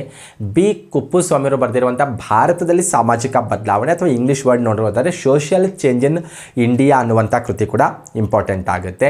ಇನ್ನು G.R. ಮದನ್ ಅವರು ಬರೆದಿರುವಂಥ ಇಂಡಿಯನ್ ಸೋಷಿಯಲ್ ಪ್ರಾಬ್ಲಮ್ಸ್, ಭಾರತೀಯ ಸಾಮಾಜಿಕ ಸಮಸ್ಯೆಗಳು ಅನ್ನುವಂಥ ಕೃತಿ ಇಂಪಾರ್ಟೆಂಟ್ ಅಂತ ಗುರುತಿಸ್ಬೋದು. M.N. ಶ್ರೀನಿವಾಸ್ ಅವರು ಸಂಪಾದಿಸಿರುವಂತಹ ಇಂಡಿಯಾಸ್ ವಿಲೇಜಸ್ ಅನ್ನುವಂಥ ಕೃತಿ ಕೂಡ ಬಹಳ ಬಹಳ ವಿಶೇಷವಾದದ್ದು. ಓಕೆ, ಇಲ್ಲಿ ಎಮ್ ಎನ್ ಶ್ರೀನಿವಾಸ್ ಅವರು ಎಡಿಟೆಡ್ ಬೈ ಅಂತ ಇದೆ, ಆ ಟೆಕ್ಸ್ಟು ಇಮೇಜ್ ನೋಡಿದ್ರೆ ಗೊತ್ತಾಗುತ್ತೆ ನಿಮಗೆ. ಸಂಪಾದಕರಾಗಿರುವಂಥ ಇಂಡಿಯಾಸ್ ವಿಲೇಜಸ್, ಭಾರತದ ಗ್ರಾಮಗಳನ್ನುವಂಥ ಕೃತಿ ಬಹಳ ವಿಶೇಷವಾದದ್ದು. ಯಾಕೆ ಈ ಕೃತಿ ವಿಶೇಷವಾದದ್ದು ಅಂತ ನೋಡ್ತಾ ಹೋದರೆ, ಈ ಕೃತಿಯಲ್ಲಿ ನಾವು ಭಾರತ, ಇಂಗ್ಲೆಂಡ್ ಮತ್ತು ಅಮೇರಿಕ ದೇಶದ ಪ್ರಸಿದ್ಧ ಸಮಾಜಶಾಸ್ತ್ರಜ್ಞರು, ಮಾನವಶಾಸ್ತ್ರಜ್ಞರು ಬರೆದಿರುವಂತಹ ಲೇಖನಗಳನ್ನು ನಾವು ಈ ಕೃತಿಯಲ್ಲಿ ನೋಡ್ಬೋದು. ಸ್ಪೆಷಲ್ ಈ ಕೃತಿ ಭಾರತ, ಇಂಗ್ಲೆಂಡ್ ಮತ್ತು ಅಮೇರಿಕದ ಸಮಾಜಶಾಸ್ತ್ರಜ್ಞರು ಮತ್ತು ಮಾನವಶಾಸ್ತ್ರಜ್ಞರು ಬರೆದಿರುವಂತಹ ಲೇಖನಗಳ ಸಂಗ್ರಹ ಆಗಿದೆ. ಈ ಕೃತಿಯ ಹೆಸರು ಇಂಡಿಯಾಸ್ ವಿಲೇಜಸ್ ಅಂತ ಇರೋದು. ಇದು ಎಮ್ ಎನ್ ಶ್ರೀನಿವಾಸ್ ಅವರು ಸಂಪಾದಿಸಿರುವಂಥ ಒಂದು ಕೃತಿಯಾಗಿದೆ. ಓಕೆ, ಯಾವೆಲ್ಲ ಲೇಖನಗಳು ಇದ್ದಾವೆ? ಸುಮಾರು 16 ಲೇಖನಗಳನ್ನು ಅಥವಾ 16 ಪ್ರಬಂಧಗಳನ್ನು ನಾವು ಈ ಕೃತಿಯಲ್ಲಿ ಕಾಣ್ಬೋದಾಗಿದೆ. ಇಂಡಿಯಾಸ್ ವಿಲೇಜಸ್ ಅನ್ನುವಂಥ ಕೃತಿಯಲ್ಲಿ ಒಟ್ಟು 16 ಪ್ರಬಂಧಗಳಿದ್ದಾವೆ. ಭಾರತ, ಈವನ್ ಅಮೆರಿಕ ಆಗಿರ್ಬೋದು, ಈವನ್ ಇಂಗ್ಲೆಂಡಿನ ಪ್ರಸಿದ್ಧ ಸಮಾಜಶಾಸ್ತ್ರಜ್ಞರು, ಕೆಲ ಮಾನವಶಾಸ್ತ್ರಜ್ಞರು ಭಾರತದ ಗ್ರಾಮಗಳಿಗೆ ರಿಲೇಟೆಡ್ ಆಗಿ ಬರೆದಿರುವಂತಹ ಪ್ರಬಂಧಗಳ ಸಂಗ್ರಹ ಅಂತ ಈ ಕೃತಿಗೆ ನಾವು ಹೇಳ್ಬೋದು. ಸ್ಪೆಷಲಿ ಅದರಲ್ಲಿ ಎಸ್ ಸಿ ದುಬೆ ಅವರ ಡೆಕ್ಕನ್ ವಿಲೇಜ್ ಅನ್ನುವಂಥ ಪ್ರಬಂಧ ಬಹಳ ವಿಶೇಷ ಅಂತ ಗುರುತಿಸೋದು. ಸ್ಪೆಷಲಿ ಕಾಂಪಿಟೇಟಿವ್ ಎಕ್ಸಾಮ್ ಪರ್ಪಸ್ ಇಲ್ಲದು ನಿಮಗೆ ಗೊತ್ತಿರಬೇಕು. ಓಕೆ, ಎಸ್ ಸಿ ದುಬೆ ಅವರು ಬರೆದಿರುವಂಥ ಡೆಕ್ಕನ್ ವಿಲೇಜ್ ಅನ್ನುವಂಥ ಏನು ಪ್ರಬಂಧ ಈ ಕೃತಿಯಲ್ಲಿ ಏನಿದೆ ಅಲ್ವಾ, ಆ ಕೃತಿಯಲ್ಲಿ ಬಂದಾಗ ಅವರು ಇಲ್ಲಿ ಅಧ್ಯಯನಕ್ಕೆ ಆಯ್ಕೆ ಮಾಡ್ಕೊಂಡಿರುವಂಥ ಗ್ರಾಮ ಯಾವುದು ಅಂತ ನೋಡ್ತಾ ಹೋದರೆ ಇವತ್ತಿನ ತೆಲಂಗಾಣ ರಾಜ್ಯದ ಆದಿಲಾಬಾದ್ ಜಿಲ್ಲೆಯಲ್ಲಿರುವಂಥ ದೀವಾರ್ ಅನ್ನುವಂಥ ಗ್ರಾಮವನ್ನು ಆಯ್ಕೆ ಮಾಡ್ಕೊಂಡಿರ್ತಾರೆ. ಎಸ್ ಸಿ ದುಬೆ ಅವರು ಭಾರತದಲ್ಲಿ ಗ್ರಾಮಗಳ ಅಧ್ಯಯನಕ್ಕೆ ರಿಲೇಟೆಡ್ ಆಗಿ ಏನವರ ಅಧ್ಯಯನ ನಡೆಸ್ತಾರಲ್ವ, ಅವರು ತಮ್ಮ ಪ್ರಬಂಧಕ್ಕೆ ಆಯ್ಕೆ ಮಾಡ್ಕೊಂಡಿರುವಂಥ ಸ್ಥಳ ಯಾವುದನ್ನೋದು ಕೂಡ ಗೊತ್ತಿರಬೇಕು ನಿಮಗೆ. ಅಥವಾ ಡೆಕ್ಕನ್ ವಿಲೇಜ್ ಅನ್ನುವಂಥ ಪ್ರಬಂಧ ಯಾರ್ದಂತಲೇ ಕೇಳ್ಬೋದು ಆ್ಯಕ್ಚುಲಿ ಬಂದಾಗ. ಇದು ಇಂಡಿಯಾಸ್ ವಿಲೇಜಸ್ ಅನ್ನುವಂಥ ಕೃತಿಯಲ್ಲಿರುವಂಥ 16 ಪ್ರಬಂಧಗಳಲ್ಲಿ ಒಂದಾಗಿದೆ ಅಂತ ಹೇಳ್ಬೋದಾಗಿದೆ. ಅದೇ ರೀತಿ ಎಮ್ ಎನ್ ಶ್ರೀನಿವಾಸ್ ಅವರ ದ ರಿಮೆಂಬರ್ಡ್ ವಿಲೇಜ್ ಅನ್ನುವಂಥ ಕೃತಿ ಕೂಡ ಇಂಪಾರ್ಟೆಂಟ್ ಆಗಿದೆ. ಸ್ಪೆಷಲಿ ಈ ಕೃತಿ ಯಾಕೆ ವಿಶೇಷತೆಯನ್ನು ನೋಡ್ತಾ ಹೋದರೆ, ಎಮ್ ಎನ್ ಶ್ರೀನಿವಾಸ್ ಅವರು ಕೂಡ ಗ್ರಾಮೀಣ ಪ್ರದೇಶದ ಸಾಮಾಜಿಕ ಸ್ಥಿತಿಗತಿಯ ಬಗ್ಗೆ ಅಧ್ಯಯನ ಮಾಡಿರೋದನ್ನು ನಾವು ನೋಡ್ತೇವೆ. ಅವರು ತಮ್ಮ ಗ್ರಾಮೀಣ ಅಧ್ಯಯನದ ಅನುಭವವನ್ನು ಈ ಕೃತಿಯಲ್ಲಿ ಹೇಳಿರೋದು ಕಂಡುಬರುತ್ತೆ. ಸ್ಪೆಷಲಿ ಇವರು ತಮ್ಮ ಗ್ರಾಮೀಣ ಅಧ್ಯಯನಕ್ಕೆ ಆಯ್ಕೆ ಮಾಡ್ಕೊಂಡಿರುವಂಥ ಗ್ರಾಮ ಯಾವುದು ಅಂತ ನೋಡ್ತಾ ಹೋದರೆ, ಮೈಸೂರಿನ ಸಮೀಪ ಇರುವಂಥ ರಾಮಪುರ ಅನ್ನುವಂಥ ಗ್ರಾಮವನ್ನು ಆಯ್ಕೆ ಮಾಡ್ಕೊಂಡಿರ್ತಾರೆ. ಈ ಗ್ರಾಮ ಅಧ್ಯಯನದಲ್ಲಿ ಅವರಿಗಾದಂಥ ಅನುಭವವನ್ನು ಈ ಕೃತಿಯಲ್ಲಿ ಅವರು ಉಲ್ಲೇಖ ಮಾಡಿರೋದು ಕಂಡುಬರುತ್ತೆ. ಹಾಗಾಗಿ ದ ರಿಮೆಂಬರ್ಡ್ ವಿಲೇಜ್ ಅನ್ನುವಂಥ ಕೃತಿ ಕೂಡ ನಿಮಗೆ ಗೊತ್ತಿರಬೇಕು. ಅದೇ ರೀತಿ ಮಕಿಮ್ ಮೇರೆಟ್ ಅವರ ವಿಲೇಜ್ ಇಂಡಿಯಾ ಅನ್ನುವಂಥ ಕೃತಿ ಕೂಡ ಇಂಪಾರ್ಟೆಂಟ್ ಆಗುತ್ತೆ. ಇವೆಲ್ಲವೂ ಕೂಡ ಬಹಳ ವಿಶೇಷವಾದ ಕೃತಿಗಳಂತ ಗುರುತಿಸ್ಬೋದು. ಇವಿಷ್ಟೇನಾದರೆ ಇವಿಷ್ಟೇ ಅಲ್ಲ, ಇನ್ನೂ ಸಾಕಷ್ಟು ಕೃತಿಗಳನ್ನು ನಾವು ನೋಡ್ತೇವೆ. ಆದರೆ ಈಗ ಎಕ್ಸಾಮ್ ಬಹಳ ನಿಯರ್ ಇರೋದರಿಂದ ಕೆಲವೊಂದು ಬಹಳ ಇಂಪಾರ್ಟೆಂಟ್ ನನಗಿರುವಂಥ ಅನುಭವದ ಮೇಲೆ ನಾನು ಕೆಲವೊಂದು ಇಂಪಾರ್ಟೆಂಟ್ ಅಂತ ಪಟ್ಟಿ ಮಾಡಿ ನಿಮಗೆ ನಾನಿಲ್ಲಿ ಚರ್ಚೆ ಮಾಡ್ತಾ ಇರೋದು. ನಿಮ್ಗೆ ಆಲ್ರೆಡಿ ಈ ಎಲ್ಲ ವಿಷಯಗಳು ಗೊತ್ತಿತ್ತಾನೆ ಒಂದು ಸ್ವಲ್ಪ ರೆಫರೆನ್ಸ್ ಬುಕ್ ನೋಡ್ಕೊಂಡು ನೀವು ಕವರ್ ಮಾಡ್ಕೋಬೋದು. ಇಲ್ಲಾಂದರೆ ಮಿನಿಮಮ್ ಇಷ್ಟಾದರೂ ನೀವು ತಿಳ್ಕೊಂಡಿರ್ಬೇಕನ್ನೋದು ನನ್ನ ಪರ್ಸ್ನಲ್ ಒಪಿನಿಯನ್ ಆಗಿದೆ. ಇನ್ನು ಕೊನೆಯದಾಗಿ ಸಮಾಜಶಾಸ್ತ್ರದಲ್ಲಿ ಬರುವಂಥ ಕೆಲವೊಂದು ಪ್ರಮುಖ ಪದಗಳ ಅಥವಾ ಟರ್ಮ್ಸ್ಗಳ ಬಗ್ಗೆ ಗೊತ್ತಿರಬೇಕು. ಸಾಮಾಜಿಕ ಆವರಣ ಅಂದರೆ ಏನಂತ ಕೇಳ್ಬೋದು ನಿಮಗೆ. ಓಕೆ, ಸಾಮಾಜಿಕ ಆವರಣ ಅಂದರೆ ಸಾಮಾಜಿಕ ಚರ್ಚೆಯ ಮೂಲಕ ಹೊರಹೊಮ್ಮುವಂಥ ಜನಾಭಿಪ್ರಾಯ ಇರ್ತಲ್ವ, ಆ ಜನಾಭಿಪ್ರಾಯಕ್ಕೆ ಸಾಮಾಜಿಕ ಆವರಣ ಅಂತ ಕರಿತೇವೆ.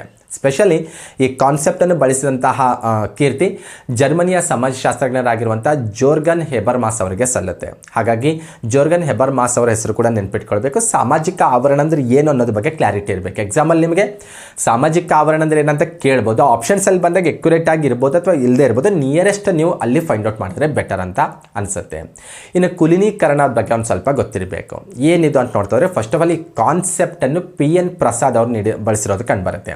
PN ಪ್ರಸಾದ್ ಅವರು ತಮ್ಮ the myth of caste system ಅನ್ನುವಂಥ ಕೃತಿಯಲ್ಲಿ ಈ ಕುಲೀನೀಕರಣ ಅನ್ನುವಂಥ ಒಂದು ಪರಿಕಲ್ಪನೆಯನ್ನು ಬಳಸಿರೋದು ಕಂಡುಬರುತ್ತೆ.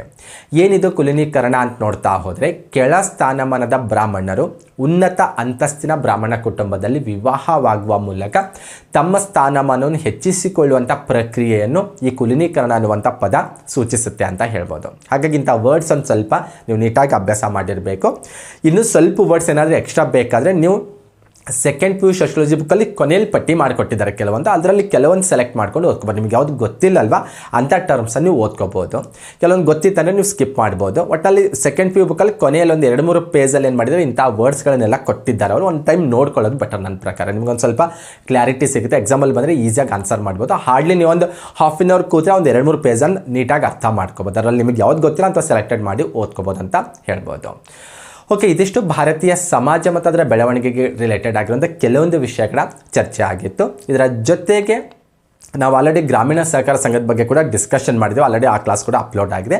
ಅದಕ್ಕೆ ರಿಲೇಟೆಡ್ ಒಂದು 2-3 ಅಪ್ಡೇಟ್ ಮಾಡಬೇಕಿತ್ತು. ಸ್ಪೆಷಲಿ ಅಂತಾರಾಷ್ಟ್ರೀಯ ಸಹಕಾರ ದಿನದ ಬಗ್ಗೆ ಒಂದು ಸ್ವಲ್ಪ ನಿಮಗೆ ಗೊತ್ತಿರಬೇಕು. ಇದಕ್ಕೆ ಪರ್ಟಿಕ್ಯುಲರ್ ಡೇಟ್ ಅಂತಿಲ್ಲ, ಪ್ರತಿ ವರ್ಷ ಜುಲೈ ತಿಂಗಳ ಮೊದಲ ಶನಿವಾರದಂದು ಅಂತಾರಾಷ್ಟ್ರೀಯ ಸಹಕಾರ ದಿನ ಅಂತ ಆಚರಿಸಲಾಗುತ್ತೆ. ಇದು ಗೊತ್ತಿರಬೇಕು. ಎಕ್ಸಾಮಲ್ಲಿ ನಿಮಗೆ ಡೇಟ್ ಕೂಡ ಅಲ್ಲ, ಆಲ್ಮೋಸ್ಟ್ ಅಲ್ಲೂ ಕೊಟ್ಟರು ನಿಮಗೆ ಮೆಂಟಲ್ ಎಬಿಲಿಟಿ ಪಾರ್ಟಲ್ಲಿ ಗೊತ್ತಿರುತ್ತೆ, ಕ್ಯಾಲೆಂಡರ್ ಗೊತ್ತಿರುತ್ತಲ್ವಾ, ಕ್ಯಾಲೆಂಡರ್ ಪ್ರಾಬ್ಲಮ್ಸ್ ಬಿಡಿಸಿರುತ್ತೆ, ಆ ಬೇಸ್ ಮೇಲೆ ಫೈಂಡ್ ಔಟ್ ಮಾಡ್ಬೋದು. ಆದರೆ ನನ್ನ ಪ್ರಕಾರ ಡೇಟ್ ಫಿಕ್ಸ್ ಇಲ್ಲ, ಹಾಗಾಗಿ ನೆನ್ಪಿಟ್ಕೊಳ್ಳೋಂಥ ಅವಶ್ಯಕತೆ ಇಲ್ಲ. ಪರ್ಟಿಕ್ಯುಲರ್ ಜುಲೈ ತಿಂಗಳ ಮೊದಲ ಶನಿವಾರದಂದು ಅಂತಾರಾಷ್ಟ್ರೀಯ ಸಹಕಾರ ದಿನ, ಇಂಟರ್ನ್ಯಾಷನಲ್ ಕೋಆಪರೇಟಿವ್ ಡೇ ಅಂತ ಸೆಲೆಬ್ರೇಟ್ ಮಾಡ್ತಾರೆ, ಗೊತ್ತಿರಬೇಕು.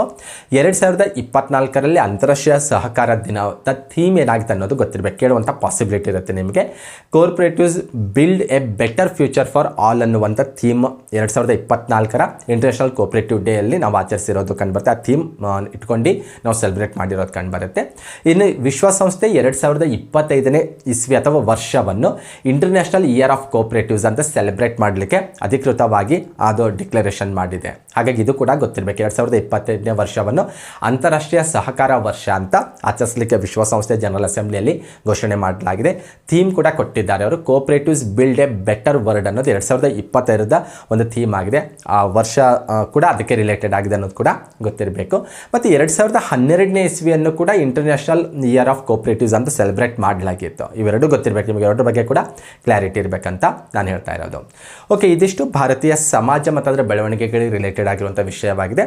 PDO ಎಕ್ಸಾಮ್ ಇನ್ನೇನು ಸ್ವಲ್ಪ ದಿನದಲ್ಲಿ ಇರೋದ್ರಿಂದ ಕಡಿಮೆ ಸಮಯದಲ್ಲಿ ನೀವು ಸ್ವಲ್ಪ ವಿಚಾರ ನಿಮ್ಮ ಜೊತೆ ನಾನು ಶೇರ್ ಮಾಡ್ಕೊಂಡಿದ್ದೀನಿ. ಇದು ಕಂಪ್ಲೀಟ್ ಪರಿಪೂರ್ಣ ಅಂತ ನಾನು ಒಪ್ಕೊಳ್ಳಿಕ್ಕೆ ರೆಡಿ ಇಲ್ಲ. ಬಿಕಾಸ್ ಟೋಟಲ್ ಭಾರತೀಯ ಸಮಾಜ ಮತ್ತು ಅದರ ಬೆಳವಣಿಗೆಗಳಿಗೆ ರಿಲೇಟೆಡ್ ಆಗಿ ಬಂದಾಗ ಅಟ್ಲೀಸ್ಟ್ ನನ್ನ ಪ್ರಕಾರ ಒಂದು 10ರಿಂದ 12 ಗಂಟೆಗಳ ಕಾಲದಷ್ಟು ಒಂದು ವಿಡಿಯೋ ಮಾಡಿದ್ರೆ ಬೆಟರ್. ಅದರಲ್ಲಿ ಎಲ್ಲ ಕಂಟೆಂಟನ್ನು ನಾವು ಹಿಡಿದಿಡ್ಬೋದು ಅನಿಸುತ್ತೆ.